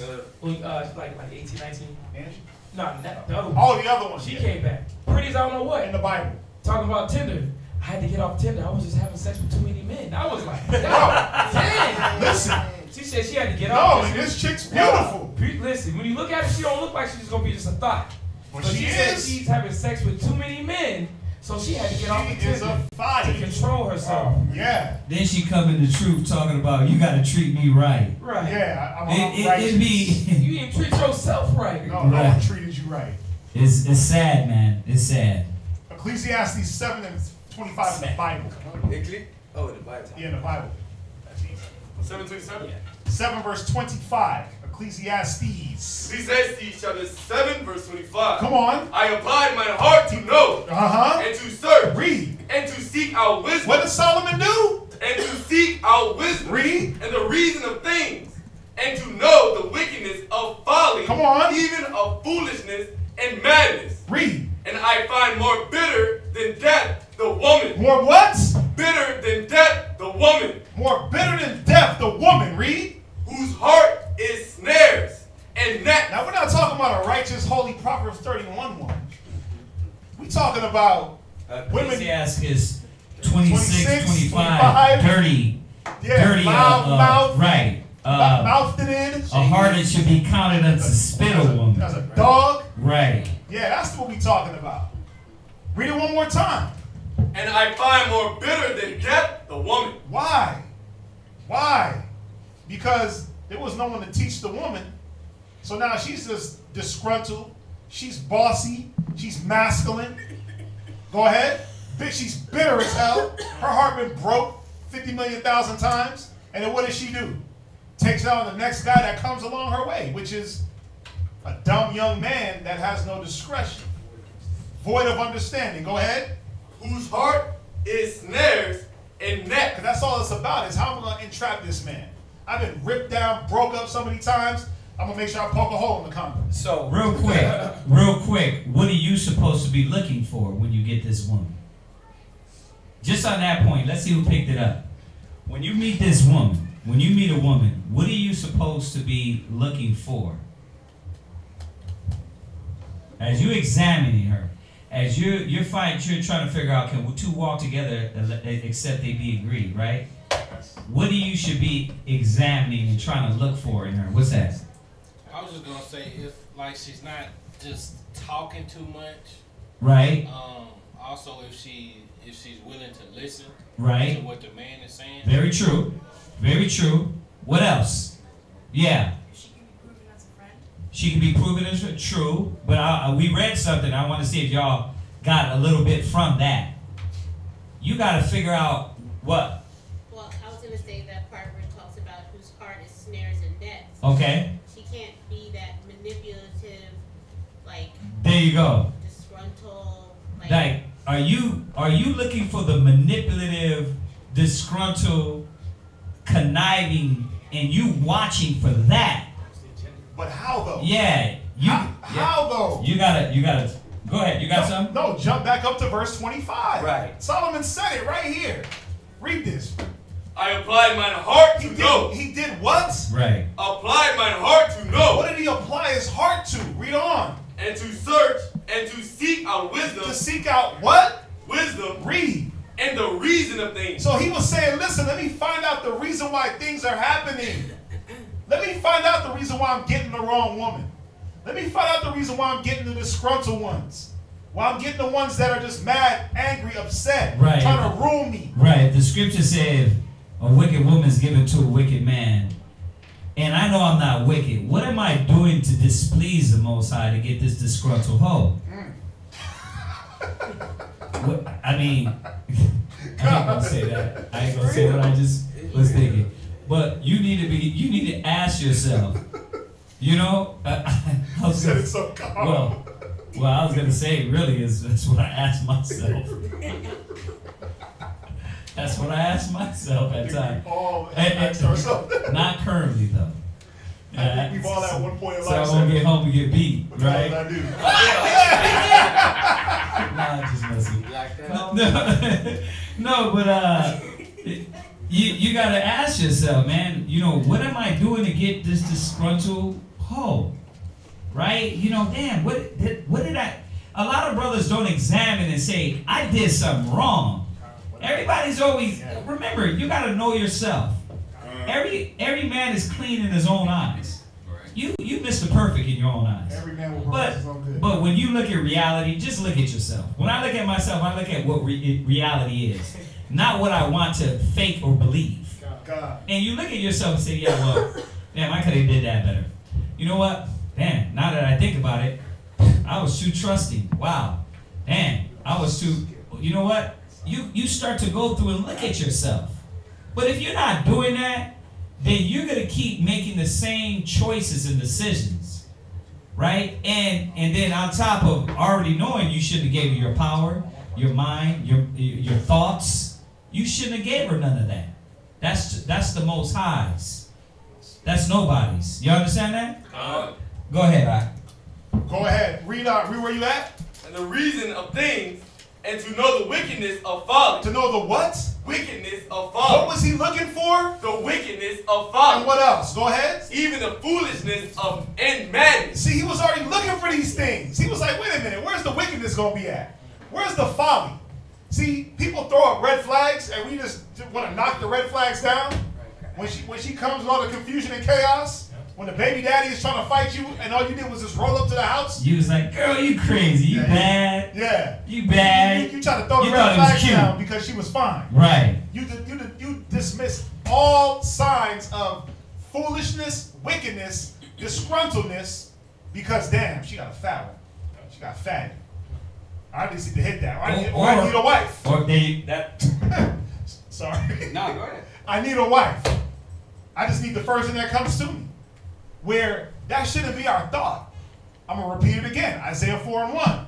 In that day, several women shall take hold of one man. So why are we running to the disgruntled one? Why are we running to it? It's one thing if she comes and you know she's disgruntled and she's like, you know what, I'm willing to humble down, I'm willing to learn, I'm willing to change. But why are we submitting as men to these women that don't want to change? You know damn well in your spirit, she done showed you. She done showed you from the inception of the relationship, she was going to be rude as hell. She was going to try to run you. She was going to be rebellious. And you say, you know what, I can change her. Because I got the rod of correction and I got the Bible. You thought the rod of correction was going to get her in order? The rod of correction and then the Bible? You thought your correction and then the Spirit was going to do it? Like, come on, we got to wait the hell up. But that's what we've been taught. Hit her with the joint. She'll be good to go. Right? And then I'm going to teach her. It don't work like that. He said, I looked out for foolishness, wickedness, and madness. Is this chick's life chaotic as hell? Why do I want to hop into her chaos? Because me, I run from chaos. I'm like, man, you got too much going on. I'm good. I got too much going on, and you're a distraction. Next. That's how in my mind, I'm like, I'm not messing with that. That's how I am with people in general, where that chaos, I could care less for that. I don't want to get caught up in your drama. I don't want to get caught up in anybody's drama. I've always had that mind to just stay clear, man. Jump down. We're gonna skip a little bit for time's sake. Go to 1 Kings 3. Go to 1 Kings 3 real quick. Because we gotta understand something about Solomon. And the reason why I'm bringing Solomon out is because Solomon had 1,000 women. 1 Kings 3 and verse 5. Solomon had 1,000 wives plus one. Okay, and Solomon didn't go chasing any women. You never read about Solomon going out and actively chasing and losing his mind over women. We know that the scriptures tell us in his old age, as he lost some of his strength, he fell weak. But in his prime, when he was dusting his hair with gold flakes and riding up on his chariot, he wasn't chasing no women. You know what he was doing? You know what Solomon did? In his youth, he prayed for wisdom. 1 Kings 3 and 5. 1 Kings chapter 3, verse 5. Uh-huh. In Gideon, the Lord appeared to Solomon. Verse 7. Excuse me. Verse 7. I'm just skipping for time. Go ahead. And now, O Lord, my God, go ahead. Thou hast made thy servant king instead of David, my father. Read. And I am but a child, a little child. Solomon was what? A little child. Solomon said, I'm but a little child. Check this out. Read. I know not how to go or to come in. Listen, he basically said, listen, Yahweh, I don't know a damn thing. I have no experience. I have no discernment. I have no discretion. Give it to me. He didn't say, give me all the women, the fat booties, and the money. You know why? Because he knew that he wouldn't know how to manage it. He knew that if he got him a woman, no, go ahead. I'm sorry. No. Go ahead. Same thing with give me what my father had. Give me what my father had. Well, his father had women and riches. Yeah. But Solomon knew that if he got all the women in the world, he would end up with all the problems. He knew he would be in misery and torment because he wouldn't know how to deal with these women. So what did he pray for? Read on. And thy servant is in the midst of thy people. Go ahead. Which thou hast chosen. A great people that cannot be numbered nor counted for a multitude. Give therefore thy servant an understanding heart. He said, give me understanding. Go ahead. To judge thy people. So he basically prayed for discernment. He prayed for wisdom. Jump down to verse 13. So now that he got the wisdom, check how the Most High did him. Read. Verse 13. And I have also given thee that which thou hast Verse 12, I'm sorry. Verse 12. Behold, I have done according to thy words. Go ahead. Lo, I have given thee a wise and understanding heart. Okay, I've given you a lustful, greedy heart. Wise and understanding heart. Okay, I filled your head with all the little porn Instagram chicks. Wise and understanding heart. Read. So that there was none like thee before thee. Come on. Neither after thee shall any arise like unto thee. Verse 13. And I also given thee that which thou hast not asked. So he said, I also gave you what you didn't ask for. What was that, I wonder? What was that he got? Read. Both riches. Both riches, because he didn't pray for riches, but he got the money. He got the clothes. He got the cars. And guess what else he got? Read. And honor. And he got the honor, which is what brought those women. How do we know? Go to Proverbs 12, verse 1.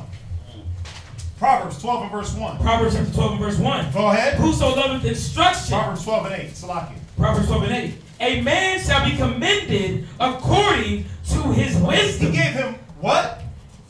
Commended according to his wisdom. Solomon said, but I'm a little boy. I don't know how to come or to go. The Most High made Solomon a man, a real man, a man's man. He gave him the wisdom to deal with finances. He gave him the wisdom to deal with women. He gave him the wisdom to deal with people, to build. He gave him the wisdom to do something that no kings have done. 1 Kings 10 and verse 1. This is how we know wisdom reigns over everything. 1 Kings 10. And this is what Solomon was sought out for. Listen, it said kings came to see Solomon. Kings. You know why? You know why when you deal with the Ethiopians and they come and say, "Oh, we're the tribe of Judah," and they say, "Well, because Solomon and Sheba." First of all, you dummies. Sheba didn't come. The queen of Sheba, the queen of Ethiopia, and she was Ethiopia and what's the other country? Who's on Kush? No, she was the queen. Richmond? No, it was Ethiopia and I forget the two countries. I forget. She was the queen of these two countries. Read. She was queen of Sheba. Yeah, but she was queen of two countries. It was Ethiopia and the country under it. But go ahead, read 1 Kings chapter 10 verse 1. Go ahead. And when the queen of Sheba heard of the fame of Solomon. Wait. She heard about his muscles, his gold dust. The fame of Solomon. Wait, but she heard about the bedroom game. The fame of Solomon. Go ahead. Concerning the name of the Lord. Read. She came to prove him with hard questions. Wait. Surely she came to sleep with this dude and pimp him and rule over him and beat him down and take crafty counsel. She came to prove him with hard questions. She came to get his wisdom. She didn't care about nothing else. How you know? Because she brought him riches. She brought him camels filled with gold. Right. Hundreds of talents of gold and spices that were never in the land. Read. Verse 2. And she came to Jerusalem with a very great train, with camels that bear spices, come on, and very much gold, read, and precious stones. And when she was come to Solomon, she communed with him of all that was in her heart. She wanted to get off what was in her mind. She sought this man for his wisdom, knowledge, and understanding. She didn't care about his bedroom. She didn't care about the riches. She knew he had it. She just didn't understand how immense it was. And she knew that how he got it was through the wisdom. Go ahead, read on. And Solomon told her all her questions. He answered every question she had. He didn't leave not one stone unturned. Blew her damn mind. Read. There was not anything hid from the king. Go ahead. Which he told her not. Because he knew everything. Listen, Solomon was writing songs. It said he had 153 psalms. It said he was writing psalms about the trees. Come on. He was giving them wisdom on trees. Read. Verse 4. And when the queen of Sheba had seen all Solomon's wisdom. Wait. She saw the dreads and the muscles. Seen all Solomon's wisdom. She seen the city of chariots. All of Solomon's wisdom. Come on. And the house that he had built. Because the scriptures say wisdom buildeth their house. Right? Go ahead. And the meat of his table. Read. And the sitting and it says wisdom prepared a table. You see how wisdom, you seek wisdom, it's going to build your house. It's going to prepare your table. What is that? Proverbs 11? I think that's Proverbs 11 and 1. Let me get that real quick. Because it tells you what wisdom does. She was, listen, her mind, that's Proverbs. That's about building. Yeah, that's about, it says wisdom buildeth her house. Proverbs.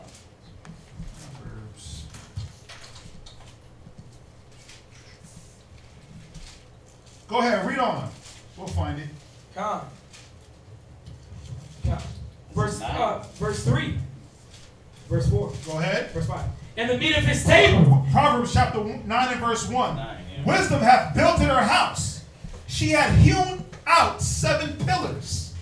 She had killed her beasts. She had mingled her wine. She had also furnished her table. She hath sent forth her maidens. She cried upon the highest places of the city. This right here perfectly describes what Solomon did with wisdom. Because what he did was he built the temple. He built the temple in his house. He hewn it out of trees. he got men of the other city to hew down the wood because the Israelite men weren't good at the cedar work. So he got the men of the other city to do that. It said wisdom had hewn down her trees, killed her beasts, and furnished her table. Jump back to Kings. Proverbs 9 and verse 1. This is 1 Kings 10 and 5. And the meat of his table, and the sitting of his servants, and the attendance of his ministers, and their apparel. You see that? Go ahead. And his cupbearers. Read. And his accent by when he went up unto the house of the Lord. Verse 6. Yeah, there was no more spirit in her. And whoa, she lost her damn spirit. She went out of her wits for his wisdom. That's how it should be.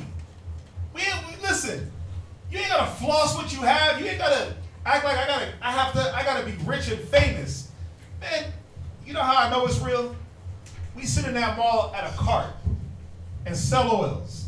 And people look down on us and, oh, y'all just sell oils and y'all ain't nothing.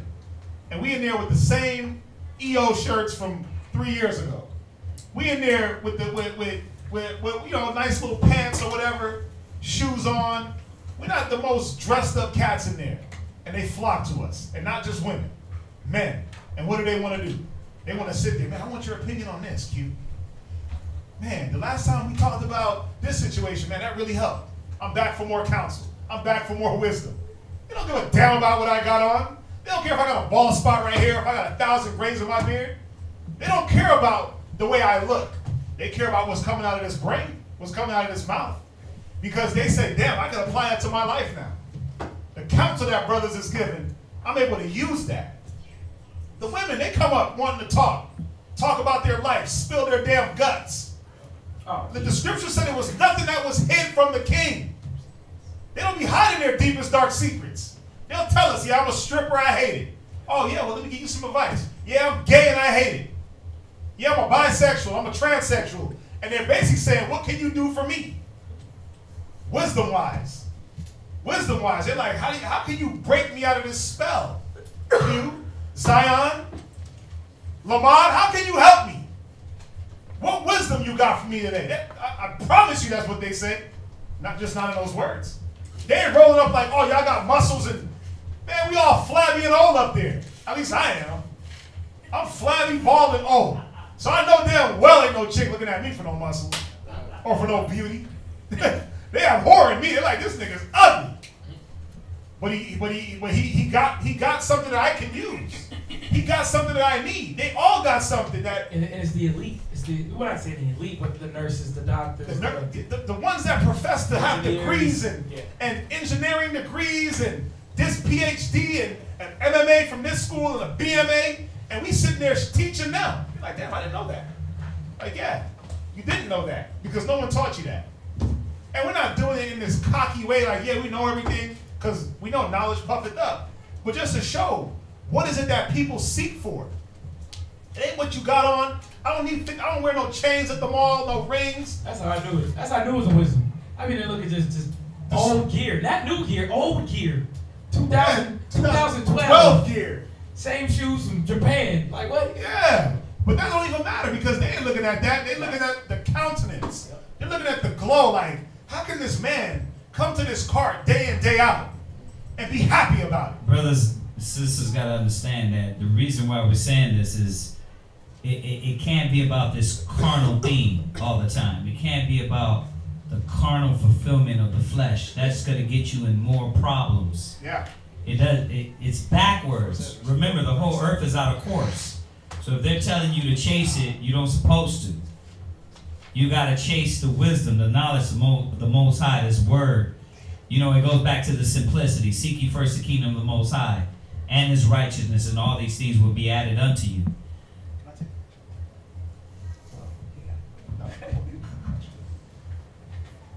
First Ezra 4:37.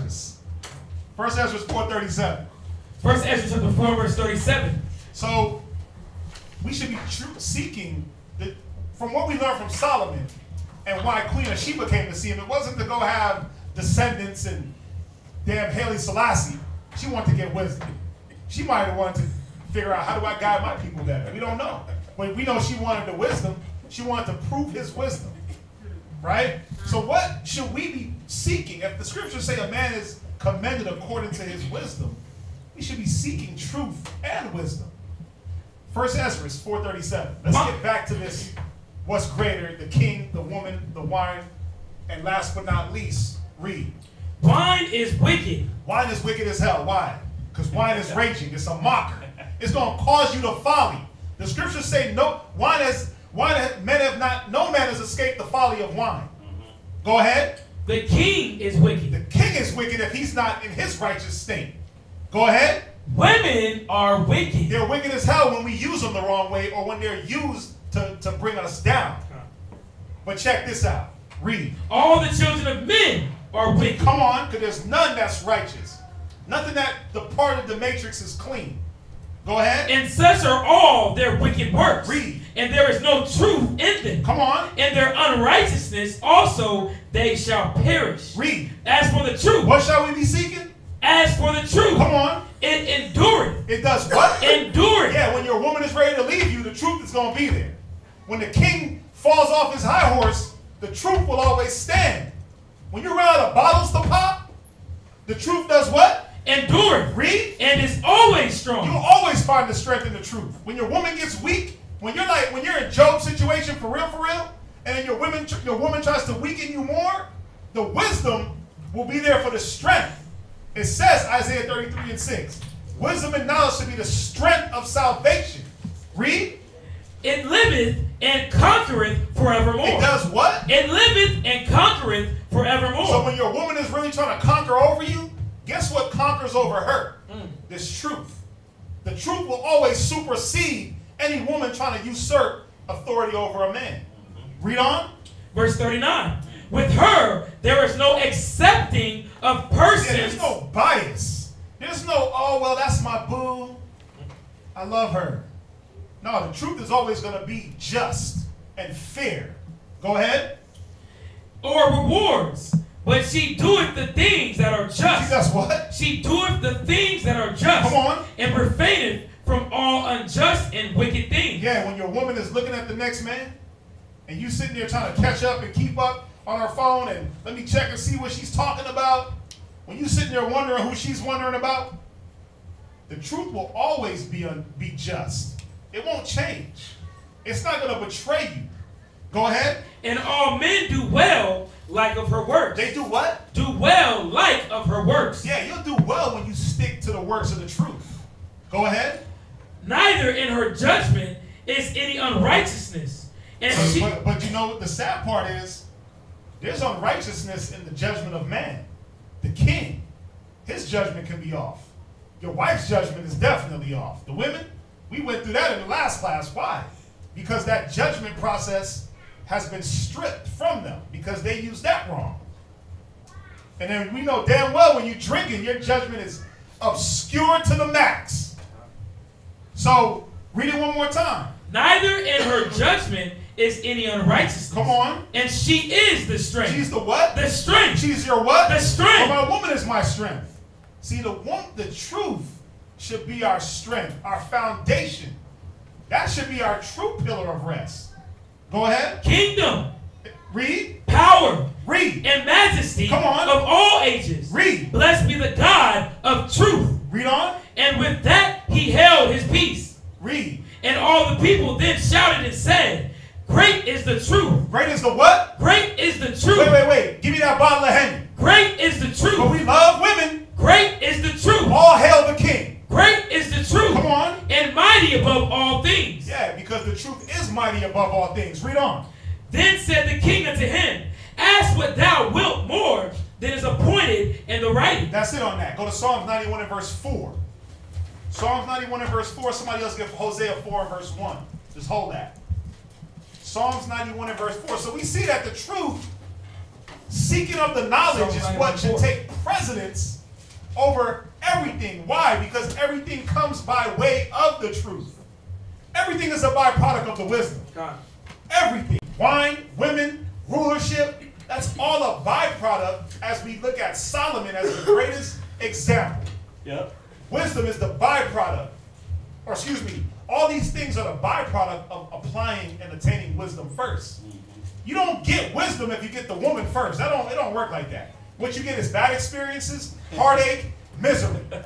You'll learn, you'll get the wisdom. Remember, wisdom is the proper application of knowledge. Wisdom ain't just knowing a damn thing. It ain't just, oh, I know that. That's knowledge. That's knowledge. Right. Wisdom is the correct, wisdom, the correct application of knowledge. Right. It's correctly applying the knowledge. Correct application of knowledge. Not just having the knowledge and then just wielding the knowledge any old way and saying I did it. It's backwards. That's when you get your misery and heartache. Psalms 91 and verse 4. He shall cover thee with his feathers. Read. And under his wings. Those feathers, that wisdom, those chains.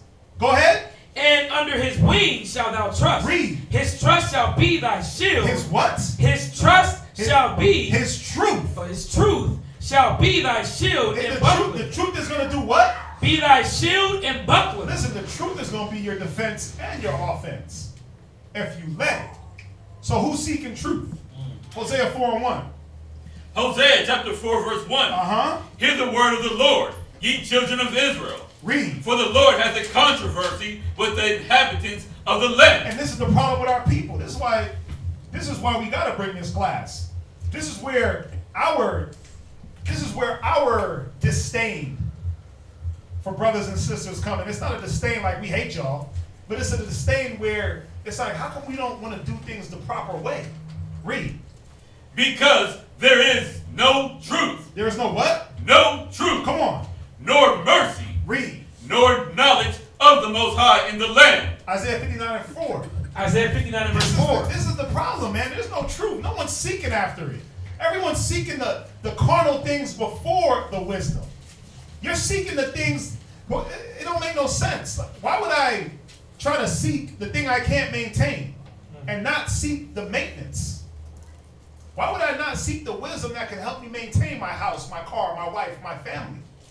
The family shouldn't come first and then the wisdom, because then you're just learning trial by error. And guess what happens with trial by error? People leave, you mess up, you destroy spirits. You have error. You what? I said you have error. Yeah, you have error.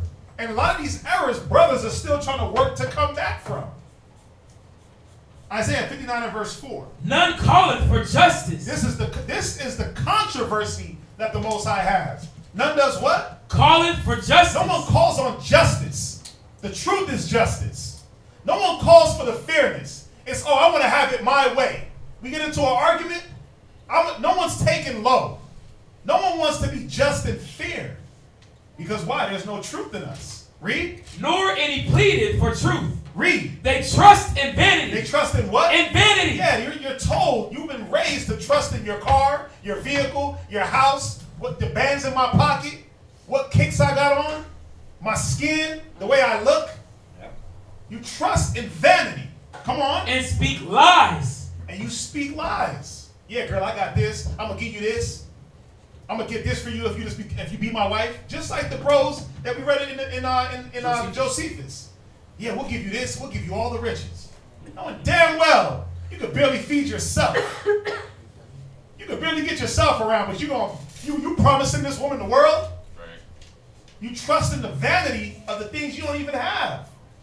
We got to stop. Read on. They conceive mischief.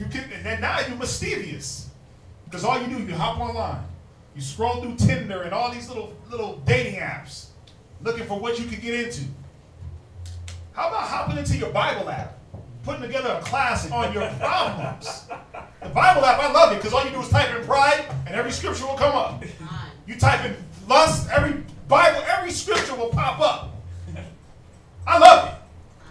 It's self-medicate. But how come we ain't doing that? Why are we just seeking to appease the flesh? We seek mischief. Go ahead. And bring forth iniquity. Now you bring forth iniquity. Because when you find a mischievous thing to get into, now you bring forth the iniquity through what? Through your lust. You find a chick on Tinder. You met her. 48 hours later, she's pregnant. It's like, I don't know how that happened. Well, we told you how that was going to happen. You didn't apply the truth. Read. Verse 7. Jump to verse 7. Their feet run to evil. Go ahead. And they make haste to shed innocent blood. That innocent blood comes where you destroy a spirit.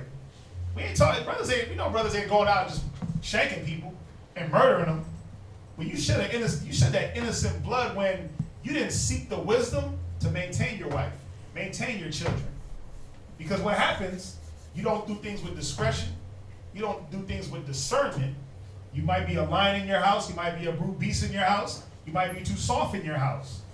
Your woman is like, nah, I ain't dealing with this. Either which way it goes. Takes the kids. Now what happens? You just put 3 lives on the line, 4 lives on the line, not depending on what you got going on. You shedded innocent blood with your stupidity, with your folly. Go ahead. Their thoughts are thoughts of iniquity. Their thoughts of what? Thoughts are thoughts of iniquity. Yeah, now I gotta get her back. But how am I gonna get her back? How am I gonna get her back? I gotta either simp up or I gotta defame her name. I gotta slander her on Facebook. I gotta make her look bad to brothers. Go ahead. Wasting and destruction are in their paths. And everything that you touch turns to destruction. Go ahead. The way of peace they know not. Because the truth brings peace. The truth brings peace of mind. The truth brings soundness of heart. But we don't know peace because we're not seeking it. Read on. And there is no judgment in their goings. And the judgment is off. The discretion, the senses being exercised by way of use, you used them wrong. So the judgment is skewed. Read. They have made them crooked paths. Go ahead. Whosoever goeth therein shall not know peace. And the next woman you deal with, that's not going to be a peaceable situation. The next brother you deal with, it's not going to be peaceable because you didn't seek the thing that was enabling you to deal with just people in a whole. All right. Read on. Verse 9. Therefore is judgment far from us. Neither doeth justice overtake us. And that's why the Most High don't do us just desert. He don't do us true judgment. He don't give us true justice because we're not seeking it. So he's not going to give it to you. You don't deserve it. At the bottom line, we don't deserve it because of the way we move. We're moving backwards. Read on. We wait for life. Read. But behold obscurity. Yeah, brothers, man, I need the truth. I came here for the truth. Y'all got it. Y'all, I love the classes. But what happens is it's obscured. Because instead of being diligent in your true seeking, what's on your mind? My woman, my girl, my pal, my confidant. So what it does, it obscures the thought. It obscures your drive, that hunger, that growth for the truth. Read. For brightness, but we walk in darkness. Yeah, then we keep walking in the darkness of our own counsels. From there, Ecclesiasticus chapter 1, verse 1. Ecclesiasticus chapter 1, verse 1. This is the prologue. This is what we have to do. We're going to be in Ecclesiasticus chapter 1, verse 1, the prologue. Somebody else get 1 Corinthians 16, verse 5. We gotta get back to being addicted to this word, man. 1 Corinthians 16 and 15. We gotta get back to being addicted, making the word the priority. Read that in Ecclesiasticus 1, verse 1. The prologue of wisdom of Jesus, the son of Sirach. So we're not going to read the whole thing. You're going to read. We're going to get to it. So let's see here. It says my grandfather, right here. Right here, look. My grandfather. My grandfather, Jesus. Yahushua. No, not Yahushua. No, don't say that. Yeah, this is not Yahushua, it's Jesus. Go ahead. My grandfather, Jesus, when he had much given himself to the reading of the law. He did what? Had much given himself to the reading of the law. Come on. And the prophets and other books of our fathers. Read. And had gotten therein good judgment. Wait, so he gave himself to social media? To the prophets, to the reading of the law. To all the little scampy little chicks that roll by. To the reading of the law. Come on. And had gotten therein good judgment. He got what from that? Good judgment. Read. Was drawn on also himself to write something pertaining to learning and wisdom. Come on. To the intent that those which are desirous to learn read and are addicted. We should be what? Addicted. Come on. To these things. Read. Might profit much more in living. Wait, you might profit in what? Much more in living. This is telling us that we're going to profit in living as a whole. You'll You'll be able to deal with your wife, your children, most importantly, yourself. You'll be able to eradicate all those little misconceptions, all the little demons, all the little double-mindedness, the faint-heartedness. You'll be able to eradicate all that from your mind if you just take yourself into giving yourself to the prophets, to reading. If you just designate a space in your brain and say, you know what, Yahweh, I'm going to give this all to you. It says you'll profit much more in living. You won't be miserable. You won't get the disgruntled hoe. You won't get that. Because why? Now you'll be able to have true judgment. You'll be able to discern between good and right, good and evil. I don't need her because she's just going to drag me down. She's just a distraction.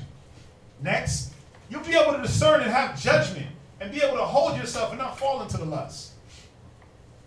Go ahead. Profit much more in living according to the law. 1 Corinthians 16 and verse 15.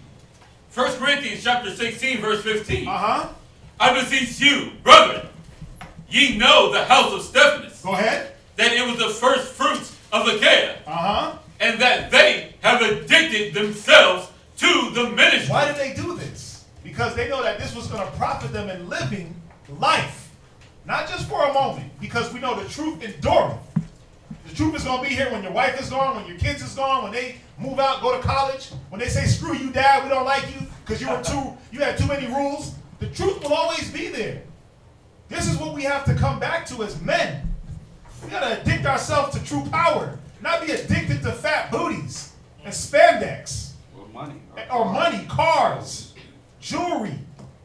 Shoes is my addiction. I used to be addicted to shoes. I put that off. Because I realized that shoes, as soon as I slide my feet in a pair of 20-year-old Jordans, they bust apart. I don't care how vintage they are. They got a shelf life. But truth ain't got no shelf life. Your woman, the one that gets disgruntled when you look at her and tell her to put a dress on, or when you tell her, hey, babe, that spaghetti needs a little bit more salt, and she flips the hell out and wants to leave the truth will always be there. You give her a little correction, and she's ready to just give it up, pack up, and bury her face in the sand. Wow. I'm like, damn, all I did was tell you they need more salt. She's ready to give up on the truth. When it gets a little hard, I'm tired. She's tired all of a sudden and faint. But the truth will strengthen. Wow. This is what we got to be addicted to. Ecclesiastes 25:13. Gone. So we got to understand that without the wisdom, this is where the hurt, the pain, the misery comes. This is where brothers, when they come in, and they're beat down and they're worn out because there was no truth that you sought. You had nothing to apply in life to say, you know what? Let me get past. Let me make the right decisions. Let me do things the right way. Ecclesiastes 25:13. Give me any plague, but the plague of the heart. Give me what? Give me any plague, but the plague of the heart. See, you can bypass the plague of the heart if you use discretion. If you have sound judgment and wisdom. He said, give me any plague but the plague of the heart. Because that's what breaks men. That heartache, your woman leave you. It says weak hands makes weak hands and feeble knees. You be sitting there just, man, you'll crumble.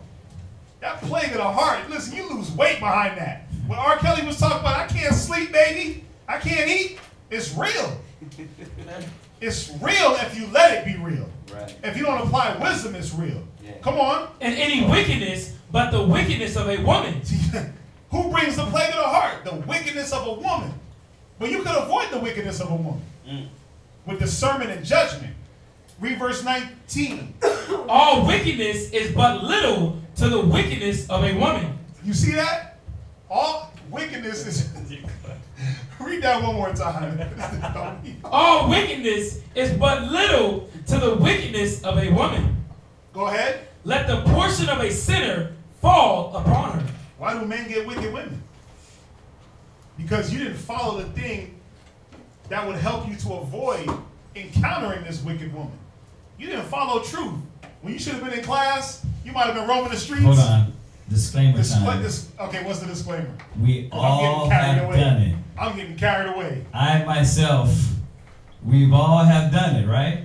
Yeah. So don't beat yourself up. Proverbs 2:10. Don't slit your wrists. Get it quick. Don't think we're saying we're better than you. We're not. Because we're not. I done lost weight over these chicks. What we're saying is that we got to stop. When I was a child, I spake as a child, I thought as a child, but when I became a man, I put away childish things. That's all we're saying, is that we got to start putting away these childish things. That's why we got the wisdom now. Yep. So we won't keep making those same mistakes we did when we were childlike in mind and spirit. Right? Con? All right. Proverbs 2:10. When wisdom entereth into thine heart. When wisdom does what? Entereth into thine heart. When you addict yourself to the ministry, come on. And knowledge is pleasant to thy soul. Read. Discretion shall preserve thee. Discretion will do what? Preserve thee. You'll be preserved from the wicked woman.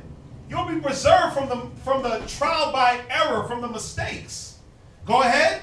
Understanding shall keep thee. What is it going to keep you from? Proverbs 6:24. Proverbs 6:24. To keep thee from the evil woman. To keep you from what? The evil woman. And what? From the flattery of the tongue. Yeah, because brothers get caught up in the tongue. Like, she starts speaking a good one. Yeah, I'm spiritual. Right. Yeah, I love the Most High. She starts using words like the Most High. Right? She don't say Jesus and God. She says Yahweh Shai. Right. And Most High. It was the Spirit that led me to you. Yeah. Oh my God. The Spirit. The Spirit led me to you. That spirit talk. Cats start melting. And then she got a hair wrap on too. They be like in the closet, butt naked, praying to the Lord. Yahweh, you sent me a righteous one. The water. Y'all know I'm not lying, man. Bruh, brothers have literally went out of their wits. Brothers go out of their wits. They start, well, she said she believes in the, they start talking like the Rain Man, and that's it. Like, bro, she said she said she was. She said Christ 3 times, huh? She said she was going to class. Yeah, she said she was going to come to class, huh? She said it. How she come to class when she trying to meet you in the car and give you top? On the Sabbath. That's not her coming to class, yo. That's not her being righteous. Come on. Like she humble. You can tell, right? Because she always want to meet you and do some sexual favors.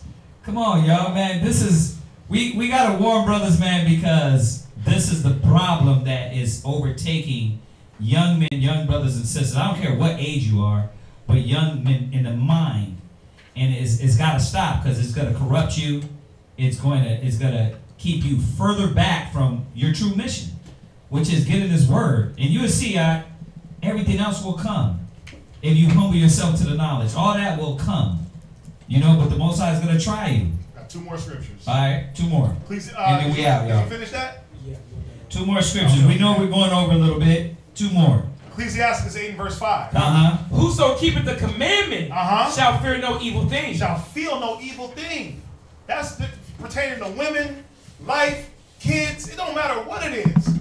He said if you keep the commandment, if you seek me first, you ain't going to feel no evil thing. Hold on, I do got to say this, because they be thinking, yeah, I keep the commandment. I don't eat pork. I keep the Sabbath. When we talk about commandment, you swear it's putting your fringe on. No, the commandment was pertaining to the topic.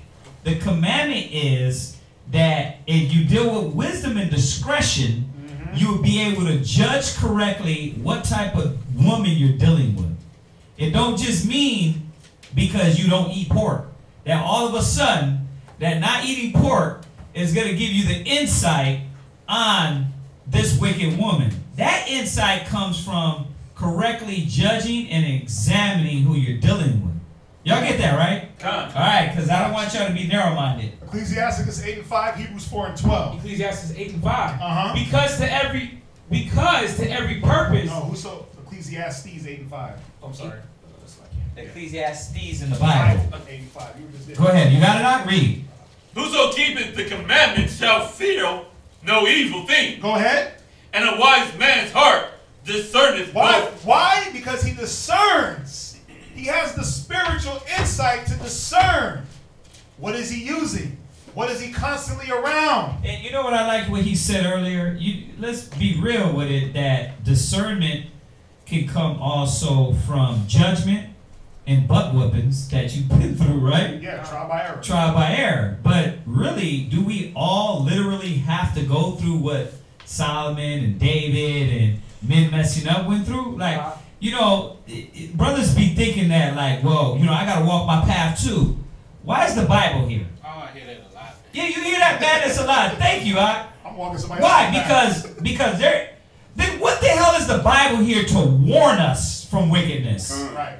Warning means don't go down that road. Not, oh, you got to walk your path. Go down the road, fall in the ditch, break your neck, and then you're going to learn from that. That's not what the Bible here for. If that's the case, then why we need the Bible? We should just be learning from ass whoopings, right? No. He warns us.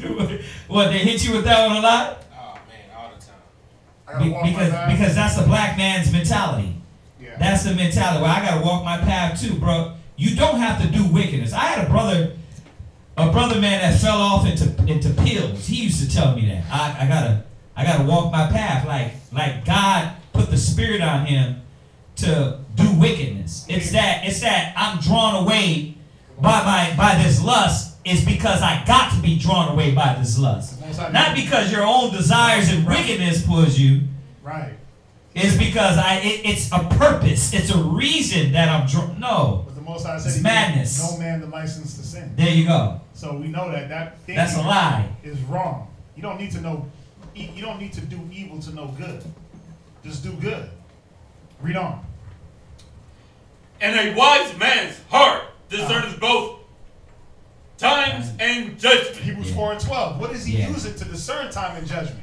Hebrews 4:12. Read that. For the word of God is quick. He's using the what? The word of God is quick. Come on. And powerful. Read. And sharper than any two-edged sword. The truth is sharp. It's powerful. It endureth. Read. Piercing even to the dividing asunder of soul and spirit. It's going to rip apart soul and spirit. Go ahead. And of the joints and marrow. Up in that bone marrow. The life. Read. And is a discerner. Wait, it does what? Is a discerner. Wait, so when I use the word, I can do what? Discern. So now I can understand what this woman's intentions are. Now I understand why she was sent to me. Now I can sit back and say, yeah, she's a distraction. Yeah, she's going to be wicked as hell because I see her folly. I see the chaos. She got like 8 baby daddies. Why I want to deal with that? She don't know how to deal with her kids. Why would I want to make more kids with her? I can discern what? Of the thoughts. You can discern what? Of the thoughts. It's going to discern her thoughts. Your thoughts. Well, you got to use the word. You don't just, I got the word in me, and I'm not going to properly apply it. That'd be the problem with us, man. We got the word, we know the Bible, but we don't use it in proper judgment. We don't have discretion. We don't know when. Go ahead. And intents of the heart. So how do we fix it? How do we fix it? Go to somebody get 1 Corinthians 7. Somebody else, 1 Corinthians 7:27. Yeah, that's how we fix it. That's it. Yeah. We gonna fix it. Let's fix it. Movie was he was locked up. I fix it. Let's fix it. Somebody else get Matthew 6. 1 Corinthians 7 verse 27. Read that. So how do we fix this mentality? This is how we have to approach. This should be the approach. Go ahead. Art thou bound unto a wife? So do you got a wife? Read. Seek not to be loosed. Yeah, you shouldn't seek to be loose. Deal with your wife. Go ahead. Art thou loosed from a wife? You got no wife at the moment? Read on. Seek not a wife. Yeah, you shouldn't be seeking one. This is how it's going to explain it. Read on. Because it's saying, oh, just be without a wife? Burn? Nah. That's not what it's saying. But what it's saying is it's telling you to put the truth first. Put wisdom first. Read. But this I say, brethren, the time is short. Why did he have to say the time is short? Because the time is short and your salvation is nearer than you know. He's showing you how to prioritize. Like what? Right. Like it's the end of the world and you thinking about booty. You thinking about marriage. Yeah. Like it's the end of the world, but you scrolling in Instagram like that's gonna save you. You flicking on Tinder. You gotta go sideways. Prioritize, man. Read. It remaineth that both they that have wives be as though they had none. Be as what? Be as though they had none. Right. You got a wife? Act as if you have none. You don't got a wife? Act as if you don't have one. The priority should be the wisdom. So that when you do get one, you know how to deal with it. You don't lose it. Matthew 6:19. And this will be it. Matthew chapter 6. Gotta end it. And verse 19. This is the point. This is how we fix the mentality. This is how we destroy the crafty counsel that we read about in Psalms 83. This is how we take ourselves out of the mind state of the Midianitish women and the Israelitish men. This is how we destroy the tumult. This is how we do it. Read. Lay not up for yourselves treasure upon earth. Read. Where moth and rust doeth corrupt. Right. Take your mind off the damn woman. Take your mind off a woman that at any time can pick up and leave you. You'll bring her your riches. You'll slaughter kings. You'll leave your mommy, daddy. You'll curse them out. You'll kick your kids out the house for a woman. Put your mind on the spiritual. Go ahead. And where thieves break through and steal. Read, because a man can come through and steal that woman. It can happen. It's been happening. This is steal your girl. It's out there. And if your woman ain't rooted in this truth, why would she get stolen? Because a man of truth, he ain't out there looking for riches and rims and cars and big houses, and he ain't got boatloads of money. Because if you seek in truth, you're not on the carnal. So you're not going to have those carnal things to provide in that abundance. And if she's carnal as hell, she will get took. And guess what? She ain't your girl. Read. Amen. But lay up for yourselves treasures in heaven. Read. Where neither moth nor rust doeth corrupt. Right, we got to put our mind on the spiritual things. Where there can't be no corruption. Where it can't be stolen. Read on. And where thieves do not break through nor steal. Read. Verse 21. For where your treasure is. For where your what? For where your treasure is. Go ahead. There will your heart be also. So if you treasure your woman is God, you got her on the pedestal, that's where your mind's at. And that's going to get used against you. If your mind is in your car, your riches, your vehicle, it's going to break down. And you're going to break down. Amen. 31. 31. Go on. Take no thought, saying, what shall we eat? Or what shall we drink? Check this out. Go ahead. Or wherewithal shall we be clothed? Basic necessities for a man's life. Now, did Adam have these things? And what was the one thing the Most High said Adam didn't have? A woman. A helpmate. And what did he do? He gave it to him. Did he say, oh, Adam, go out and find you a woman? He brought one. He delivered it. Hand-picked, hand-selected, ready to roll. Read. Verse 32. For after all these things do the Gentiles seek. Yeah, a man without wisdom, knowledge, and understanding seeks and chases women and bows down. I got to figure out what I'm going to eat today, dog, and what am I going to wear today. A Gentile seeks that. Damn. Men of wisdom and knowledge and understanding. Solomon didn't seek these things. They were brought to him by the trainload. Sheba brought him riches, spices, fabric, animals. Come on, she was bringing them pets. Read. For your heavenly Father knoweth that ye have need of all these things. And the Most High knows what you have need of.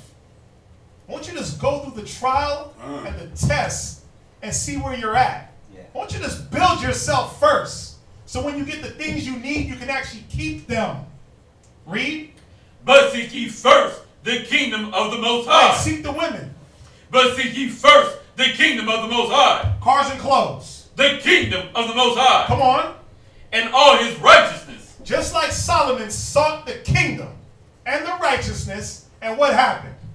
And all these things shall be added unto you. Everything else will come to us, brothers, sisters. Seek the kingdom. Yeah. Seek the righteousness. Wow. Any questions? Man, that was really good class. Y'all brothers and sisters online, if you got any questions, y'all got any questions on the topic? No? Okay, if you got any questions off the topic, tomorrow we're going to be here for Shabbat morning classes. All you brothers and sisters, we thank y'all for positively coming out here and supporting us and not coming with any madness. We appreciate that.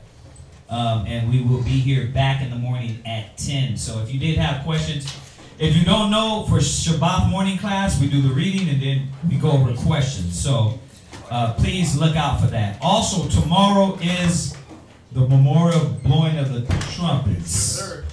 So tomorrow at sundown is memorial the blowing of the trumpets. If you are local here in Houston and want to congregate and get together to feast, you can hit us up, 281-707-2737. And you can come join us. We're going to get together. We're going to be eating and following the high holy day. All right? So if y'all, listen, if y'all like this class, like, share, subscribe the video. This is going to help out a lot of brothers and sisters. All right? Other than that, that's it? That's it. Let's salute them, y'all. Say shalom. Shalom. We see you.